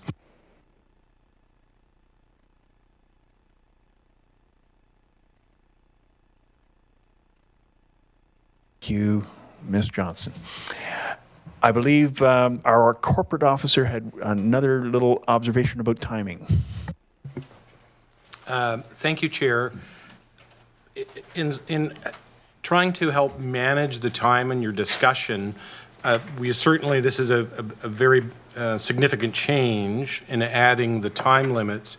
And as been pointed out, the role of the chair is significant. The alternative to this section was, and it's already embedded, is to rely on Robert's rules. The challenge with Robert's rules is for a chair that isn't overly familiar, you'd lean on your parliamentarian, and I'm not sure to the extent your parliamentarian is going to guide that as opposed to be your advisor. And so there are lots of tools in Robert's rules with regards to debate, motions to end debate, for instance, so that you can move business along. So there's lots of tools in Robert's rules. It's just to the extent that we are familiar and we use that tool wisely through the chair versus adding some of the tool in your bylaw by having some sort of time frame. And so most certainly the alternative is to rely on your chair and Robert's rules.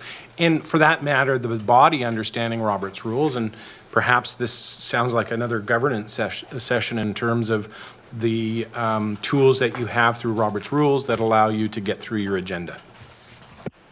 Thank you, Mr. Robbins. I think we could perhaps, unless there's more dialogue on debate, and we could move on to the next section. I'm not sure, Mr. Chair, to the extent that we have any consensus on the direction for this section. Sorry, I heard a voice. Oh, it's Director Martman. Sorry about that. Sorry. I was just trying to figure out what the bylaw means when it says expelling. Are we at the point where you can expel a member? Go ahead, Director It Martman. says under 13, if you don't adhere to subsection G. I'm just trying to understand subsection G. I'm not sure. And maybe I'm just not following this. I believe that's a bit of a typo, Director Martman. So what would it be then if you're including this?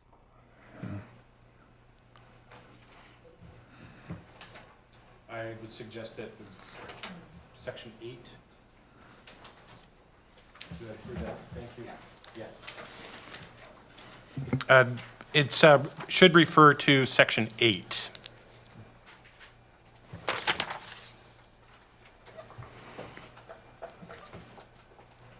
Does, Where you are, and we'll get the consensus, Mr. Chair, whether it's the code of conduct, which then we would refer, which also refers to respectful language, offensive gestures or signs, that if somebody's not conducting themselves appropriately in concert with the code of conduct, the chair has the ability to ask a member to, or a director to leave.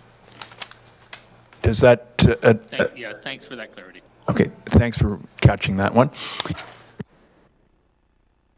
So I think, excuse me, Director Morrison. Thank you, and I'm sort of reading that and trying to apply something practically, and it's 13A and B, and I'm just wondering if there's something missing in the middle where it says that if the member or director doesn't adhere to subsection or section 8, the chair may expel the member from the meeting. A, refuse to leave, the chair can compel by peace officer. And then the very next one is the board may by resolution allow the member to retake the member's seat. So there's something missing in the middle there, like following a apology to the board, there may be a resolution, or the following a resolution, or the chairman, the offending member or the member may not retake its seat in that meeting, but can be readmitted at the next. Something else has to happen there, I think. Might I suggest that we refer item 13 back to staff to rework this one? Yes, with those notes. Just notionally, we were hoping that the board would fill in those blanks in regards to what? An apology or second thoughts and an apology, but we could certainly rework that, most certainly, and add something. Despite that observation, I've got Director Acton. Thank you. Sorry, this is back onto delegations. I forgot to bring this up. We had a delegation, and my alternate wanted to bring forward a resolution that was simply for staff to come back with a report, and she was told that this was not the time for it. So there's no mention in the delegations, like there's no mention here that we don't do motions at certain times. And also there's that, and then to me, that was the time to do it. So I guess some clarity in our procedure bylaw around that, if that is actually the case, but that has not been the culture to date. Mr. Robbins? My apologies if we inadvertently gave incorrect advice. So when we went through the conduct and debate section, the agenda section, for instance, under 15, where you bring in business, we're going to get to notices of motion.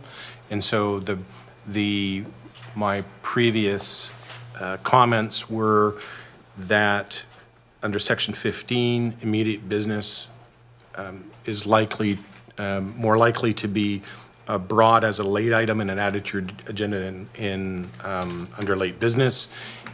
The other is under the notice of motion and embedding that in your bylaw so that there's a clear process for, should you wish to bring business before that isn't urgent, that you go through a notice of motion. And then I also mentioned at the end of the day, nothing precludes at the adoption of your agenda, and Robert's rules speaks to this, that somebody bringing something, adding an addition, you can test the body, bring forward the motion, get a seconder, and then add it to your agenda that way as well. And so there's still ways with which business can be brought. We embed the agenda section for late items and notices of motion. to assist you with adopting that practice as opposed to bringing something forward and trying to test the waters at the table, bringing business that perhaps can wait a meeting. Understanding notices of motion and then timing and bringing it back and decisions, especially at committee, going up to the board, et cetera. It's a bit of a compromise. Yeah, so that wasn't really, so in the order, we have delegations, and that's where the delegation was before us. And then often we would say, you know, can staff, say they have an ask, then we would say, can staff come back with a report to what the delegation has said? So the delegation happened after the agenda was adopted. So do you add it at your notice of motion, or can you discuss it while the delegation is here? Mr. Robson? That's what she was told not to do. I might mention what Director Morrison is going to say. Practice has not been when you have a delegation to then move into business out of the delegation so that you have an opportunity to fully absorb. Often what you're hearing is for the first time. Again, bringing motions and such on the fly is not the best way and the best practice. No, but I think it's that it asks staff to come back, because it could be validating even what the delegation is saying. So we've done that. I'm going to let, Anyway, thank you for the we've done that observation. lots. Yeah. So And how if, do you, because I don't have an executive director, I don't have necessarily time to make another director's report on a delegation's request. So how do we, that's just business arising from the delegation. I don't know. I'm going to turn to Director Morrison. I think he may have some. A solution? Hold on. There. Yeah, I'd acknowledge that the practice has been that there's a director might introduce a resolution that this be referred to staff for further information, and I think that I'm liking where we're going with this, and I'm just wondering if a solution may be to ensure that when we have a delegation, that there be the possibility of under new business that not dealt with right at the end of the delegation, but it be on the agenda for a verbal report to refer under new business. That way we're keeping consistency with our procedure. It's giving everyone the opportunity to think about it throughout the meeting, knowing that it will be coming up as a late item. So what I'm suggesting is if there's a group from your community making a presentation, you find out at the last minute that there's an ask at the end of it, then we approach the chair at the beginning of the meeting saying that I would like, under new business, the opportunity to refer this to staff as a verbal report. I think that would be workable. Thank you for that suggestion, Director Morrison. Does that sound plausible, Director Ackland? Sure, as long, yeah. Just Okay, didn't want okay. the culture to just disappear. Okay. Not have that opportunity. And Mr. Robbins, most certainly, to the extent that we might embed it, I'm not sure, but the practice, and our apologies if we provided the incorrect advice to your alternate with regards to the business at hand, but that seems like a very good way of ensuring that we don't miss it. It does put a little responsibility perhaps on a sponsor director, if you will, to ensure that we don't miss that opportunity. so with the remaining directors online and in the room, can I get a nod of heads for consensus for item 19, conduct and debate? Looking positive. There you go. Mr. Robbins, moving along. And in your draft bylaw, section 20, I was trying to keep you honest, it should have been read. No one pointed that out. You don't get the prize today. Certainly, the consent agenda is a significant addition, although it's a significant addition to the procedure bylaw, it does mirror substantively your practice today. And in my report, it sort of lists the kinds of things that, and the business that would go into a consented agenda, board minutes, committee reports and their recommendations, grant and aid requests, items that require no other decision or discussion.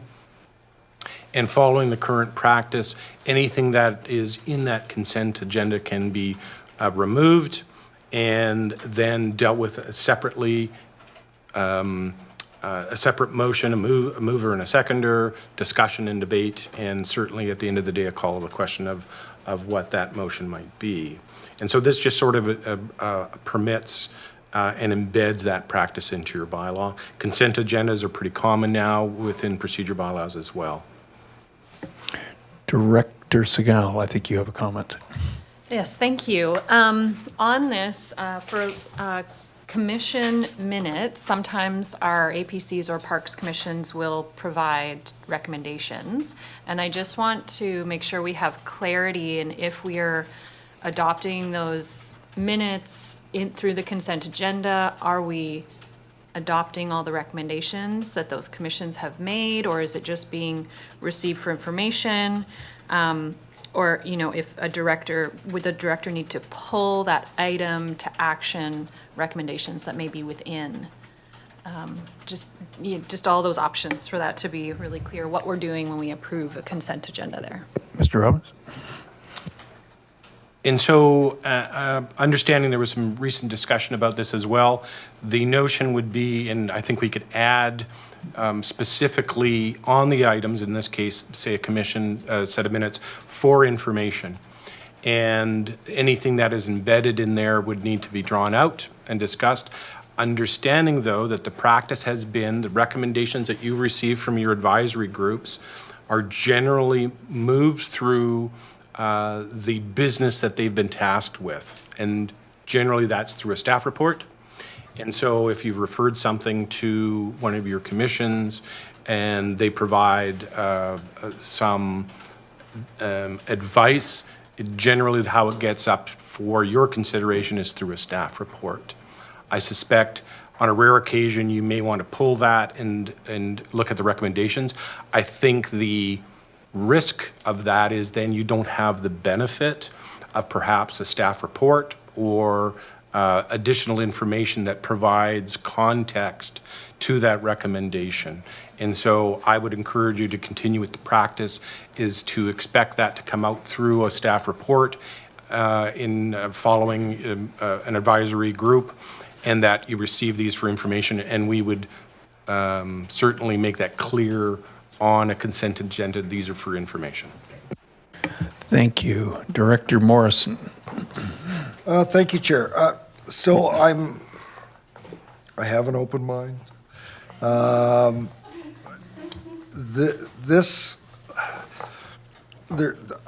struggling to be, fully persuaded in this, and just a couple of things that I want to bring to bring forward on this is I'm wondering if this is a solution to a problem, but it's not the problem that we actually have. And I raise that in that we talk about long meetings, we talk about things that are generally don't require a bunch of debate, and including those. And we have done informally and through practice that where we've considered items as a block, but those have all been generally debated at another committee. So I raise that, are we doing consent agenda to shorten our meetings, or because there's so much material, or are we trying to shorten and is our long meetings a result of too many agenda items, or is it a result of voluminous debate? So I raise that.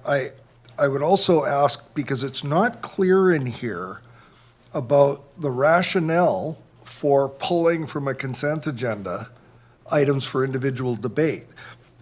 I believe, and I think this body has talked about how, transparency and the community seeing their work being done. And so if we know that the public generally wants to see the business of the regional district done, is a consent agenda helping that image to be portrayed? And just going back to the rationale for individual debate, I think it should be fairly clear about why we would pull an item. If does somebody just want to talk about it because it's a great thing in their community, or is there a legitimate opposing voice? I would like to see. I was speaking with another director, one of our municipal directors, who noted that a number of their items in their consent agendas are being pulled to the point of 50% sometimes. And so it almost begs the question, you have the consent agenda, but everybody wants to talk about everything in it most of the time or some of the time. So can we get some clarity as to what a thoughtful, reasonable rationale for pulling an item from the consent agenda would be? That would help me a lot. Mr. Roberts?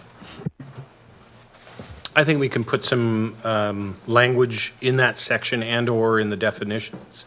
The other part about putting the consent agenda is to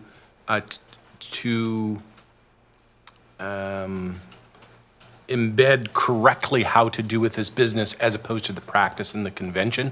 Technically speaking, we shouldn't be doing the business as we have, other than if we're again leaning on Robert's rules. And so we want to make sure that you're doing the business, if you will, correctly, and embed that practice that you have right now. But certainly if the other part of the reason why you would do this is to help you with your order of business and your time, then yes, we can find some language for rationale. Thank you. Director Segal.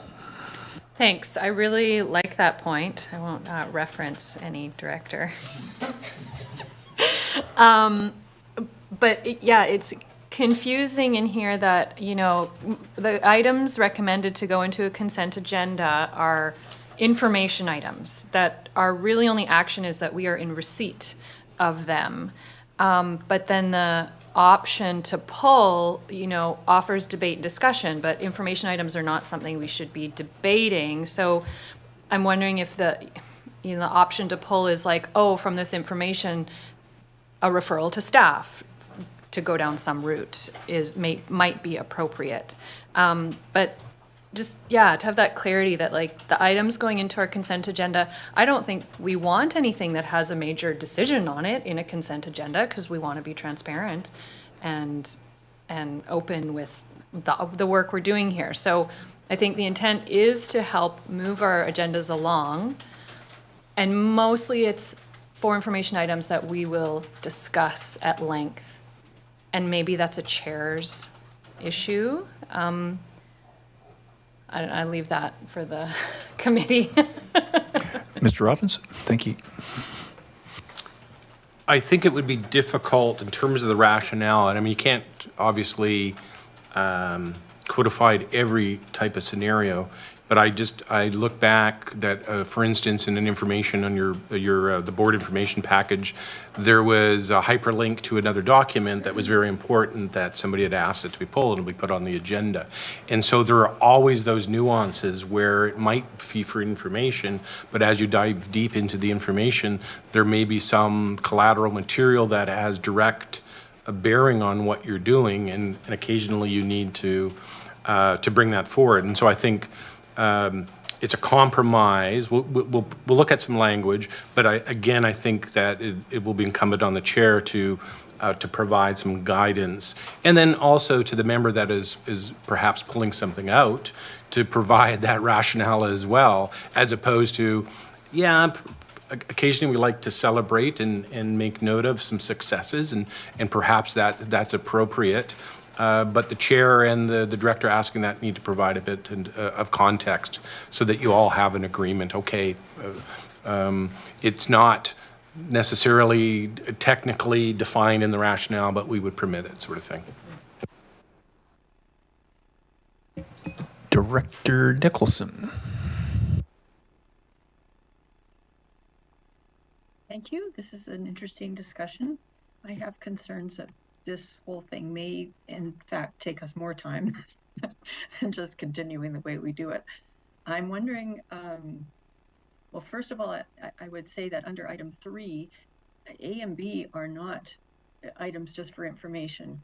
And so I think that it's really important to be really clear that the community is watching us and they don't understand all the ins and outs of these kind of meetings and the formalities. So the more that we can make it clear what we're doing, I think the better. The other thing is, if we are going to go down this road, is there an opportunity for us to try it on a trial basis and to find out if we can make it work or if it's useful or not? I don't know what to say, Mr. Robbins? I think that this will require a little research. That's why I was thinking about Robert's rules, because part of the rationale was to technically put in place what your practice is, and perhaps our other parliamentarian and I can chew on this section a bit to make sure that if we don't embed it in your bylaw, that there is a mechanism to allow you to do what the practice is, other than going through the formality to suspend the rules of procedure and allow you to do this, that, and the other thing. I don't want to overburden with the formality of it. So this is, again, trying to compromise and package it in a way that you can move through it quickly. But maybe the referral of this section back to us might be in order.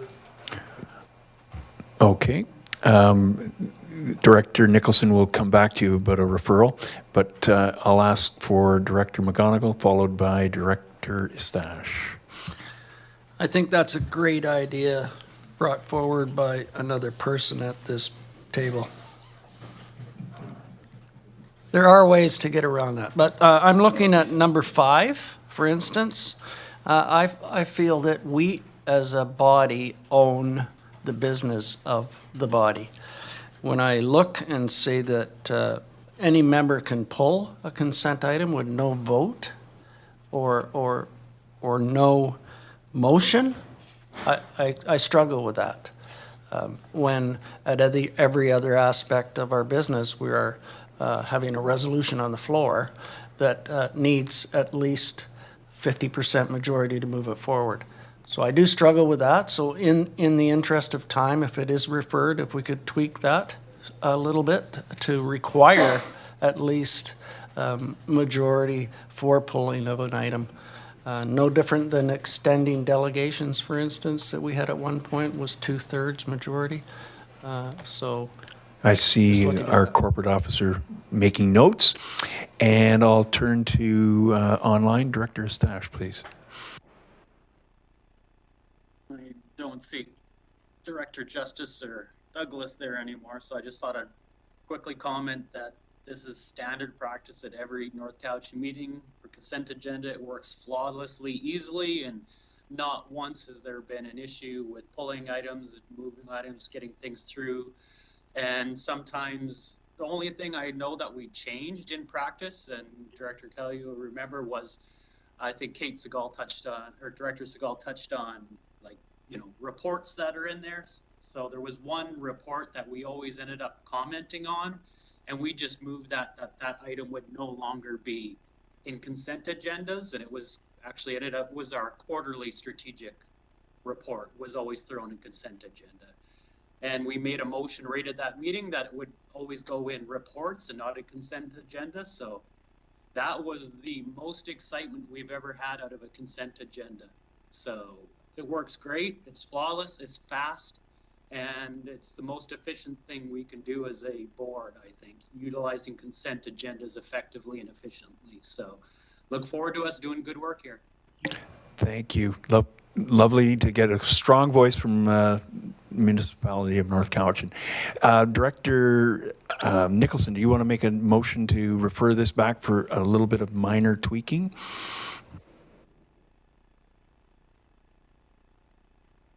So moved. All in favor? Okay.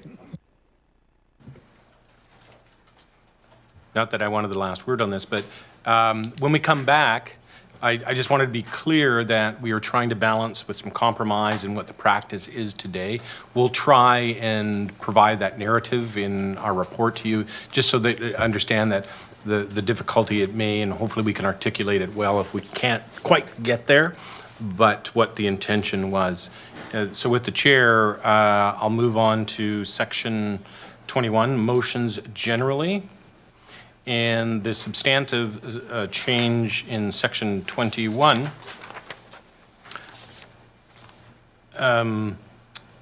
sort of provides a better understanding of how a motion becomes out of the board. And I think there was a bit of a discussion earlier on in this meeting that the board owns a motion generally, because there was talk about the directors who she'll name nameless.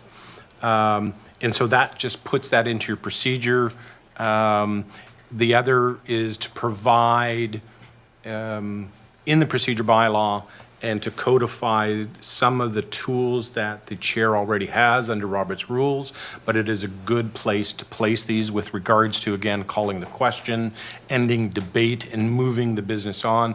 This is all about time management as well. And it's just, as I say, just embeds the notion in terms of calling the question and moving the debate on. I think that's all I have. I'm looking to the room and online, and Mr. Director Stash, are you still wanting to ask a question? We agree with the direction that staff have presented in this section.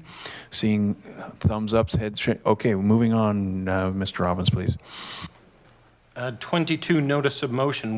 This is a brand new section. From time to time, we've just provided guidance on how you might want to bring business again that isn't urgent, but it is important either for the community, the director in the community, or perhaps business that they discussed that hasn't hit the table or hasn't been part of staff's priorities, your strategic plan, in a way with which business can get onto the table that otherwise wouldn't. This is, again, significantly standard within local government to help you with that and provide you the mechanism to bring that business so that business that you believe is important is not lost or forgotten. Thank you. And having just gone through this exercise in the last couple of weeks, I found it, staff were very helpful in allowing me to provide a notice of motion. But I think it addresses what Director Acton was raising, that my motion wasn't terribly time sensitive. And there are avenues for directors to bring forward. There is latitude with our various processes. So thanks for codifying this and having it in the bylaw. So moving on. Nothing under 23, we'll call that 23-1 because then 23 reconsideration is 23-2. That's just a numbering. Reconsideration, and we debated in terms of including this because there's lots of, there's not lots of, there are provisions within Local Government Act and certainly Robert's rules that talks about reconsideration, but from time to time when the body has sobering second thoughts, if you will, it is nice to embed in this the process with which you can reconsider motions. And that's really the only reason why we included it. It is not like you've experienced a reconsideration on a regular basis, but it is nice to be able to have something there that shows you the process versus the Legislative Services staff providing you the Local Government Act sections that govern reconsideration, what Robert's rules, what the chair's privilege is versus the director's, who on what side of a prevailing motion has to be, and the confusion around that when you do need to have reconsideration. And when it has happened occasionally, that's where the confusion came in, and placing it here in front of you should avoid that kind of confusion when you reconsider a motion. I'm not seeing any questions, or so general consensus with with this reconsideration. Oh, Director Morrison. Yeah, I think I need some clarification on some of this, in that there's no thresholds in the individual who's changing their mind. But it does say on the prevailing side. So I'm, if, just hypothetically, there's a 14-2 vote on an item, and one of the 14 says, I've changed my mind. This wording says that there's rationale for a reconsideration of this in one individual on a largely prevailing vote. So under this, we, as a board, are now into a reconsideration process. So is there not a, because this is a board bylaw and we record our votes, is there a threshold for that section of this? Because someone, and I'm not saying anyone on this board would ever do it, but there's the potential for some mischievousness in someone on the prevailing side wanting to bring a matter back that most of the rest of us don't. But the way this is written, they can. So I raised that. And the 2/3 vote, do we not generally go with a simple majority on a reconsideration? Like if we've had a closed vote, a member approaches the chair, says, I'd like to, I've had second thoughts, I'd like to change my vote, I'd like to reconsider this, it's a closed vote.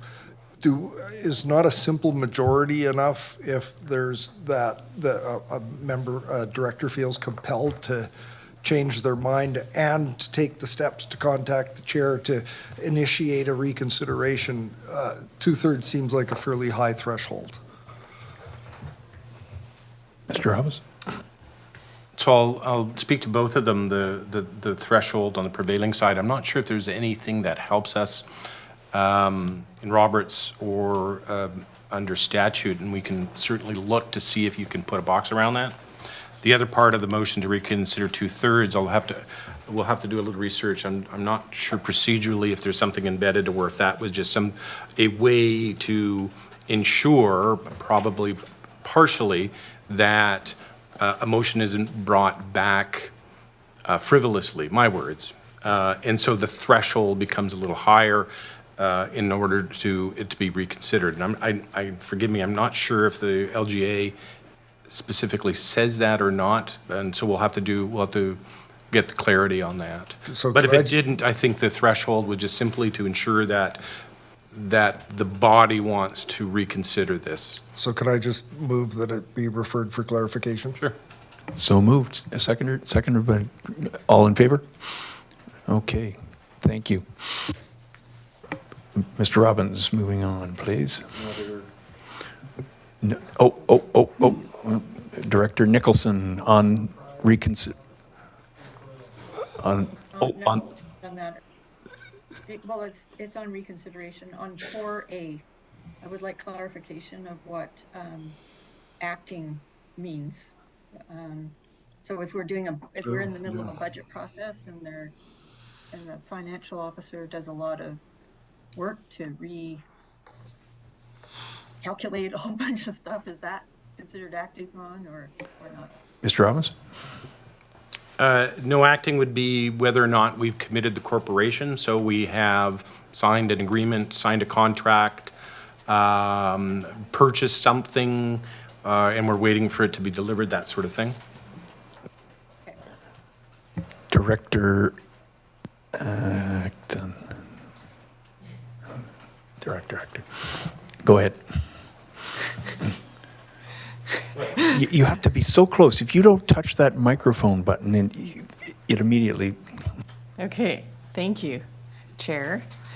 I thought we were coming to an end, but so before we do come to an end on this, I was hoping to, if my thoughts on one delegation per meeting were consensus, or where did we land on that? Because we have some meetings where we have no delegates, so maybe does that just become our culture? We'll try and aim for one, but we could have two? Is that, or what? Maybe we should check the pulse of the room and online. How about you pass a motion that you'd like to have one delegation? I would, like one delegation Is there a per seconder? meeting, unless somebody comes forward with something that's urgent, we could make it two. But for the common practice to be one. Do we have a seconder for the, I don't see anybody seconding that motion. So I believe it fails. Oh, Allison seconded it. Oh, I think Allison, we're just all tired. did you second that motion, Allison? Yes, I'm supportive of it being looked at. I'm not sure what the final decision should be. Okay, and I believe Mr. Robbins wants to talk to this. To the extent that this might help you, on a practical side, we need to look at a mechanism with which to introduce more than the one. I think our experience, although granted you have had a single delegation, two delegations, none, it ebbs and flows, and I don't want to restrict us because we often have had when we're not in a low and we're on a high, we can't accommodate all of the delegation requests, and we're having to extend them out and impact other business. And so we try and manage your business as well and what goes on the agenda. We're cognizant when we have two that the business is commensurate with the delegations and the time that you might spend with them. And so that becomes a bit of a logistical challenge for helping manage your agenda. So we would have to think if you're proposing that a way and a mechanism to ensure that if we need to schedule two, that they are just to keep the business going and to ensure we're not. And I remember recently where we've actually scheduled delegates several months in advance just simply because we didn't have room on the agenda. Thank you, Mr. Robbins. Any further discussion on the motion? Call for the question. I'll pull my motion Okay. clearly. How does that work? Just, Oh, you just yelled. okay, done. That's fine. Okay. We'll try and I think the point is well taken in terms of managing your agenda, and we are cognizant, and for those, unfortunately, that haven't been privy to the chair's agenda review committee when we were actually looking at the business, and the senior leadership team does the same thing. We're trying to help manage that for you as best we can. So point well taken. Thank you, Mr. Robbins. I'm going to turn to Director Morrison on reconsideration, I believe. Thank you, Chair. What's your point? Was there a motion on the floor? It was pulled. It was withdrawn. I did not hear that. Okay, thank you. Okay. In regards to Section 23, Item 4, this is very limited to acted upon by officer, employee, sent, reconsideration of the Local Government Act. What about members of the public or someone that has acted upon a resolution of the board in a land use matter and have experienced expenses or cost or made commitments on the basis of a resolution of this body And so we're saying we cannot reconsider if one of our employees have done something, but if someone on good faith is in response to an action taken by this board and a reconsideration comes forward, I would suggest that we need some language around the people we represent and the general public and people engaged in housing and construction and all of those sorts of things. So I don't know what our corporate officer would suggest, but I think there needs some attention to that item as well. Mr. Robbins? Yeah, to the extent, and I think we can expand that, to the extent that acting on the officer and employee, I think of DPs and DVPs and building permits. We generally, those would be acting on an officer because they sign off on there and it's issued. And so that course of business, we'll check on that just to make sure that it's covered off in that section. Thank you. Are we comfortable that we've discussed reconsideration satisfactorily? Okay, then moving on, conflict of interest.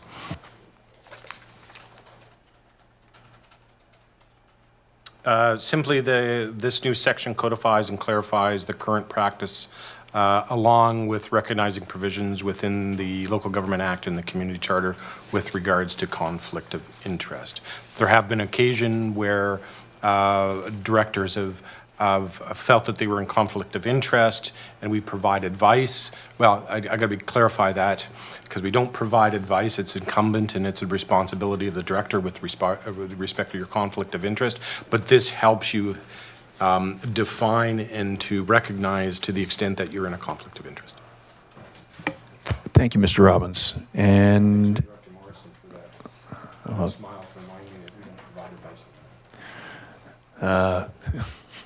I'm not allowed to refer to the director.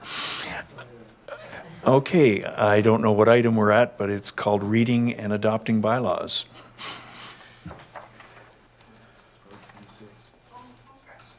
We're on the home stretch. I might remind, there is new business that we still have to deal with. So the modifications in addition to this section provide for opportunities to be efficient with the bylaw readings when permitted. That's combining motions. You notice that when we do readings and when is it appropriate to give first reading, second reading, third reading, when can we combine those?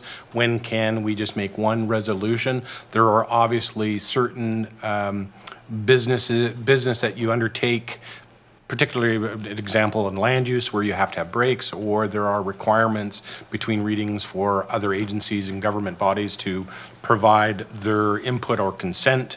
This just allows you the ability to, rather than go, we give first reading and then you do the motion in the second, it just combines those. That's one of the primary reasons for permitting this. And again, it just codifies our existing practices that we've been doing when it comes to reading your bylaws. I'm looking around the room. I don't see anybody that wants to ask questions. Oh, Director Martman, please. Thank you, Chair. Can I say your last name? Probably not. I just wanted the clarity around when you make amendments, because based on this bylaw, its amendments are made at third reading. And I'm wondering about the practicality of something that needs significant amendments going out and being presented as being read first and second time before that happens. And this doesn't seem as practical to get the right version out in the public at the right time. So just comments about sort of that progression. Mr. Robbins. I think that's outside of what we're proposing here, and so nothing would preclude practically to, and especially with staff's guidance when they're presenting a bylaw and a report, to pause or to use the readings as a means with which to pause and go to the public, or otherwise have to make amendments. There are some statutory requirements in terms of when you can make the amendments after a certain reading. That doesn't preclude this, and the LGA certainly guides us, and this doesn't usurp that And so if I'm reading correctly, Director Martman, then this section wouldn't preclude you from pausing or otherwise amending within the parameters of the Local Government Act and the Community Charter to make amendments of a bylaw at a certain reading and present it at certain stages to the public, depending on that bylaw. This doesn't preclude you from doing that. Good. I'm glad to hear that because this seems prescriptive. If you read 1B, it shall be limited to the general principle of the bylaw, and so not talking about details. You know how I like my details.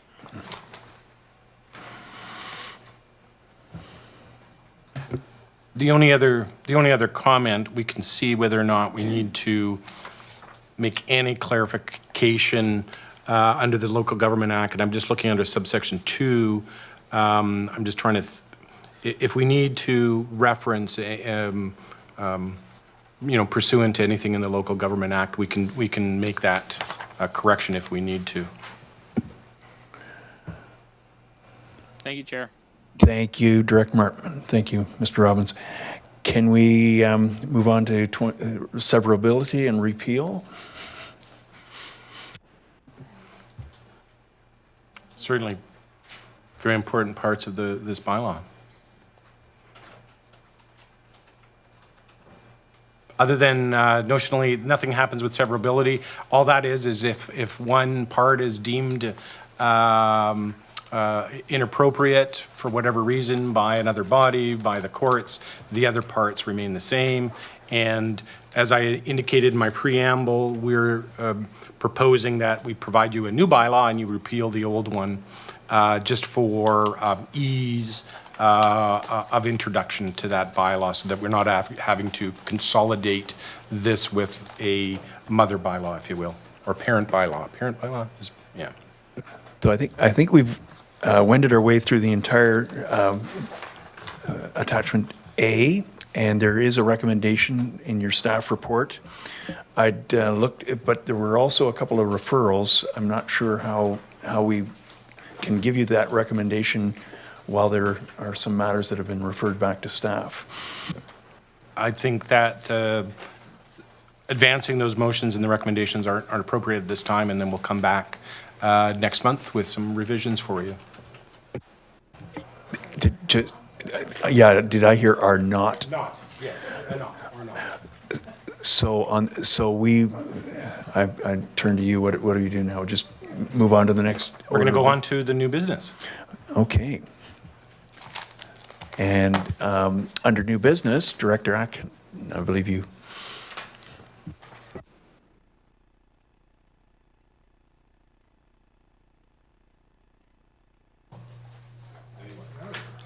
Thank you. What I was looking to discuss was our alternates getting compensated for commission meetings. And especially ever since we had Regional Rec come in a few years ago, I have more commission meetings than before. So, and this has actually happened for other directors as well. So I can't, in good conscience, ask my alternate to take the day off work so that she can attend a commission meeting, which is important since, we have this Regional Rec now. So I was just looking until we actually dive deeper into alternate, the alternate director's remuneration, but just for now to have alternates get the same remuneration they do for CVRD meetings at commission meetings. I take that you're making that motion? I had a simpler motion. Do we have something that we might be able to propose? Turn to the corporate officer for. The CAO. Right. And I think that our motion then would provide that, and that if there's budgetary implications you'd want to know, to have staff come back and present options and impacts to compensate, so options and impacts to compensate alternates who attend commission meetings. Yeah, I would move that. And I would also just like to explain why this was urgent to me, because this meeting keeps getting canceled. So, Can then we get a seconder? consequences. Oh, sorry. Could we get a seconded by Director McGonigal on, and did you want to add a comment? Just that it was urgent because this meeting keeps getting canceled, and I think previously as well in our last board, it was getting canceled. So I think it's for me, in order to do my business as a director, it would be really helpful for this to be in place sooner than later. Any further discussion on the motion? Director Martman. Thank you. I'm just trying to understand, like, I'm totally for the Don't- motion, but speaking to the motion, but I'm trying to understand the role of it coming up in governance committee, because I'm not, can you refer to how it fits into what our discussion of the businesses? And is this the right place? Yes, remuneration. Under which part? I'm sorry, I may have missed that. Oh, it was added as new business today. No, where does this fit into the bylaw that we're discussing? We're done. I'm going to refer to Mr. Robbins. And we're gonna, and I'd hope if we had a couple of minutes, it's part of your terms of reference of the governance committee. And as Director Acton had indicated, we haven't gotten to remuneration. And I wanted to speak to that. And so, as Director Acton said, that it's timely that you have that discussion because commission meetings are going on. Alternate directors aren't able to attend because of that. But it is part of your terms of reference for your governance committee. Director Segal, do you Chair, can I follow up? please? Director, yes. So, so again, it's not about it's about sort of the clarity about process, because if we are going to talk about terms of reference and we're going to include this as part of it, is it that staff will come back with what the, like, this to me is a motion that we will go ahead and do this, which if the process allows it and does, fine, let's go ahead. But if the process is to say this is part of a term of reference and part of a bigger package, should we be looking at the bigger package? I'm just trying to understand the process. It seems to be something that we haven't covered yet on this. I'm going to turn to the corporate officer for an answer. So without further clarity, I would think that staff would act upon this and come back at its earliest opportunity to provide you what the impacts would be, to the extent that it would coincide with the next piece of business on your terms of reference, which is general compensation. I'm not too sure. And if there's clarity that you want it to be part of that, or simply to bring it back as at the next available time for staff. They may not be the same. It may come earlier than if we wait for the compensation discussion, the remuneration and compensation discussion of the board. Thank you. I get it now. Thank you. Okay, thank you, Director Martman, and I'll ask Director Segal to participate.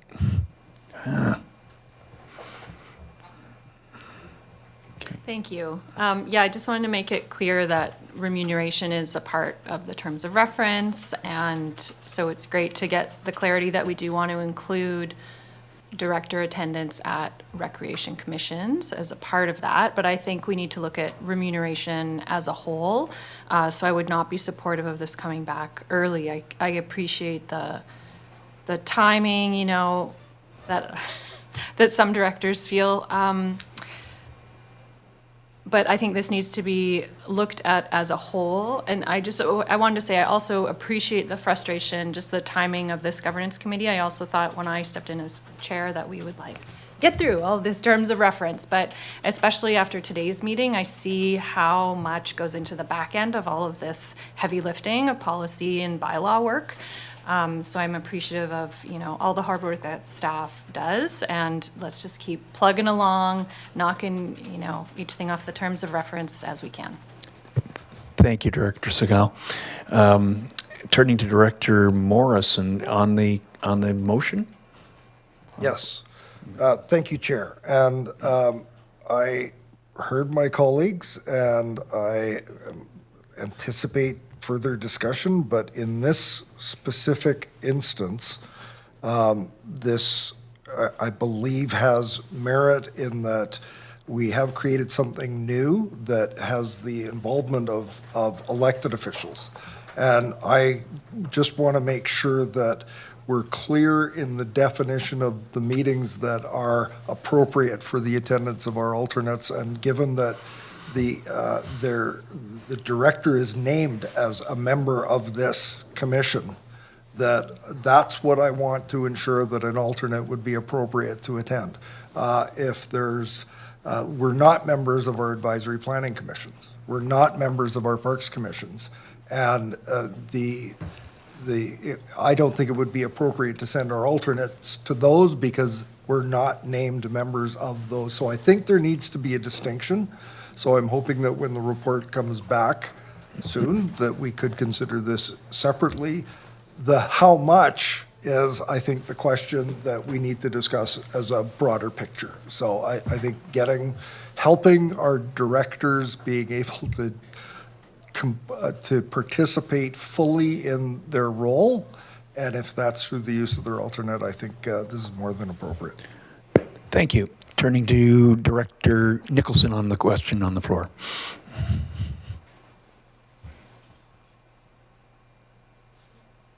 I was hoping for a clarification on when we would be having that discussion, the broader discussion at the governance committee. I think our CAO is going to, Danielle, Ms. Miles Wilson. Thank you. I was just chatting with our General Manager of Corporate Services as the HR department will be advising as remuneration is kind of in their ballpark, subject matter that they have expertise in. And so we're thinking about June as being a suitable amount of time for the research and preparations for that just holistic discussion. Thanks, Ms. Miles Wilson. Are we ready for the question? Not quite. Director Segal.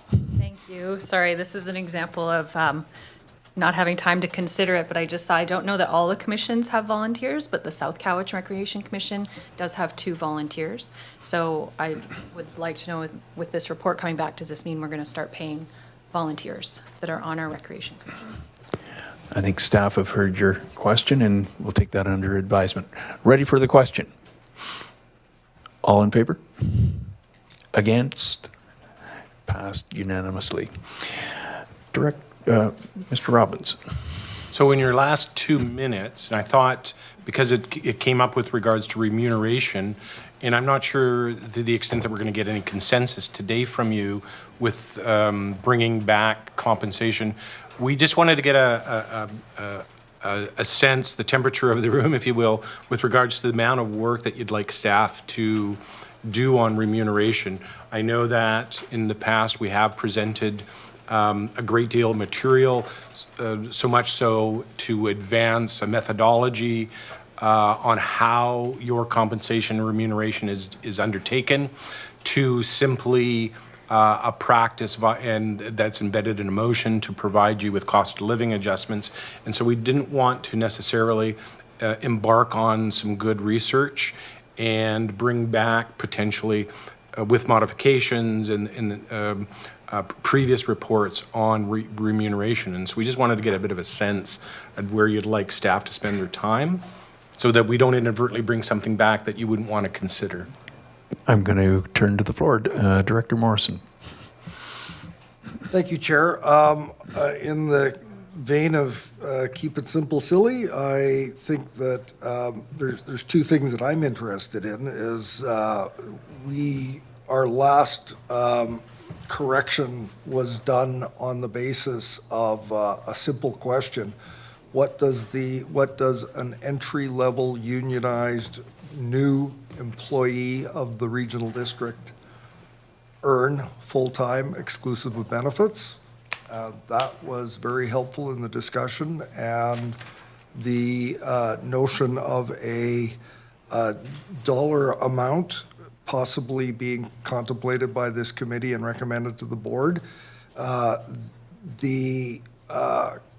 The whole exercise of comparators, and I don't want staff running around doing a whole bunch of new work on finding new comparators and the likes. We've got previous reports that have previously accepted comparator local governments.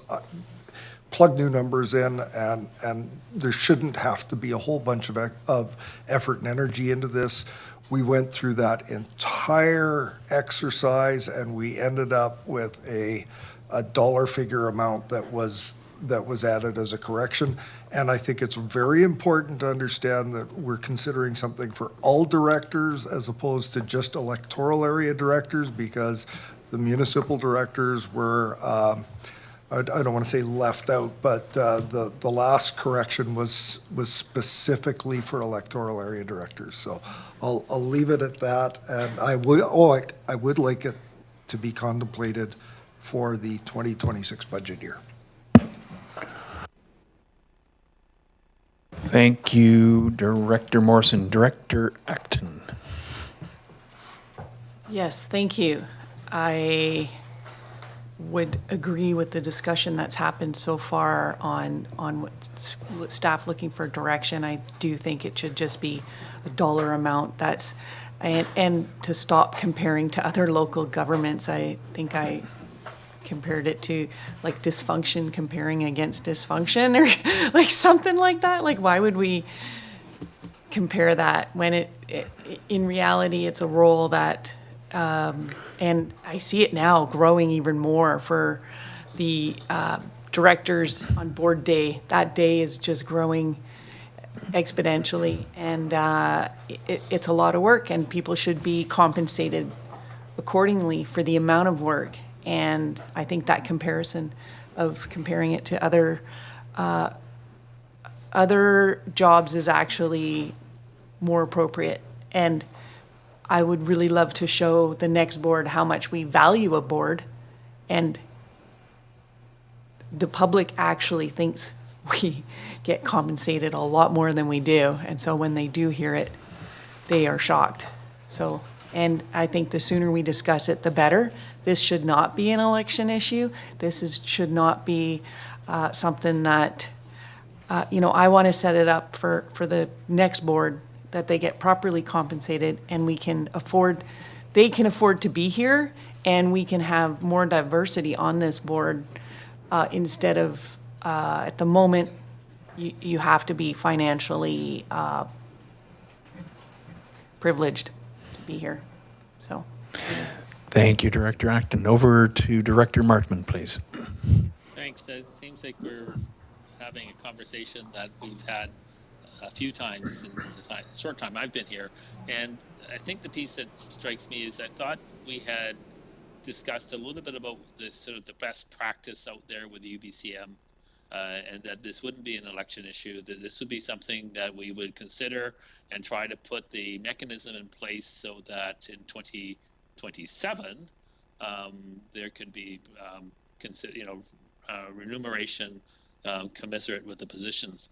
But I guess I'm not sure if we are going to look at the process rather than the amounts, because I think it's an important distinction for staff to maybe take away. Thank you. Thank you, Director Martman. Our CAO wishes to weigh in. Yeah, so for the benefit of newer directors, there is a best practices guide on remuneration that the UBCM has produced. Staff would be, in the first report back to the governance committee, would be outlining options for how analysis and a process could proceed based on the best practices. That would be the intent, is to kind of initiate the process at that first meeting. And once we decide on the process that everyone's comfortable with, because there are a variety of options, and I'm happy to send out this best practices guide to everyone after this meeting so you can take an early look at it. And once we define the process, then we would get into the financial part. Thank you, Ms. Miles-Wilson. I don't think there's a motion on the floor, so moving along, Mr. Robbins. Oh, somebody's sitting in my seat. Director McGonigal. It's like looking in a mirror, isn't it? You look at Director Abbott and who's sitting in my chair? I'm uncomfortable making a decision on remuneration at this body. I am more comfortable utilizing an outside entity to bring forward recommendations. I know UBCM has best practices, but still it resides within this body to set the remuneration under those parameters. I am of the opinion that outside consultants, for instance, are utilized in many municipalities to put forward the remuneration for the upcoming council or board. That would be my preference, but I obviously am partial to that. So that's just my point. To be making it here for some of us who may be returning, I think is not in the best practice.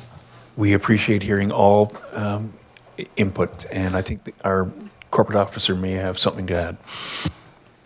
Other than, if I'm not mistaken, the UBCM best practices speaks to outside organizations, groups, advisory, whether it's a consultant or a community, collection of community members that bring that forward. So that's what we'd come back with, those kinds of options, including even the simplest, as Director Morrison had indicated, in terms of a baseline amount taken from, our entry-level employee here with the CVRD. And so those options will come back to you then. Thank you. And looking around, no further discussion. So there's no question. I don't see anybody for question period. There's no closed. I'd call for a motion for adjournment. Moved by Director Morrison, seconded by Director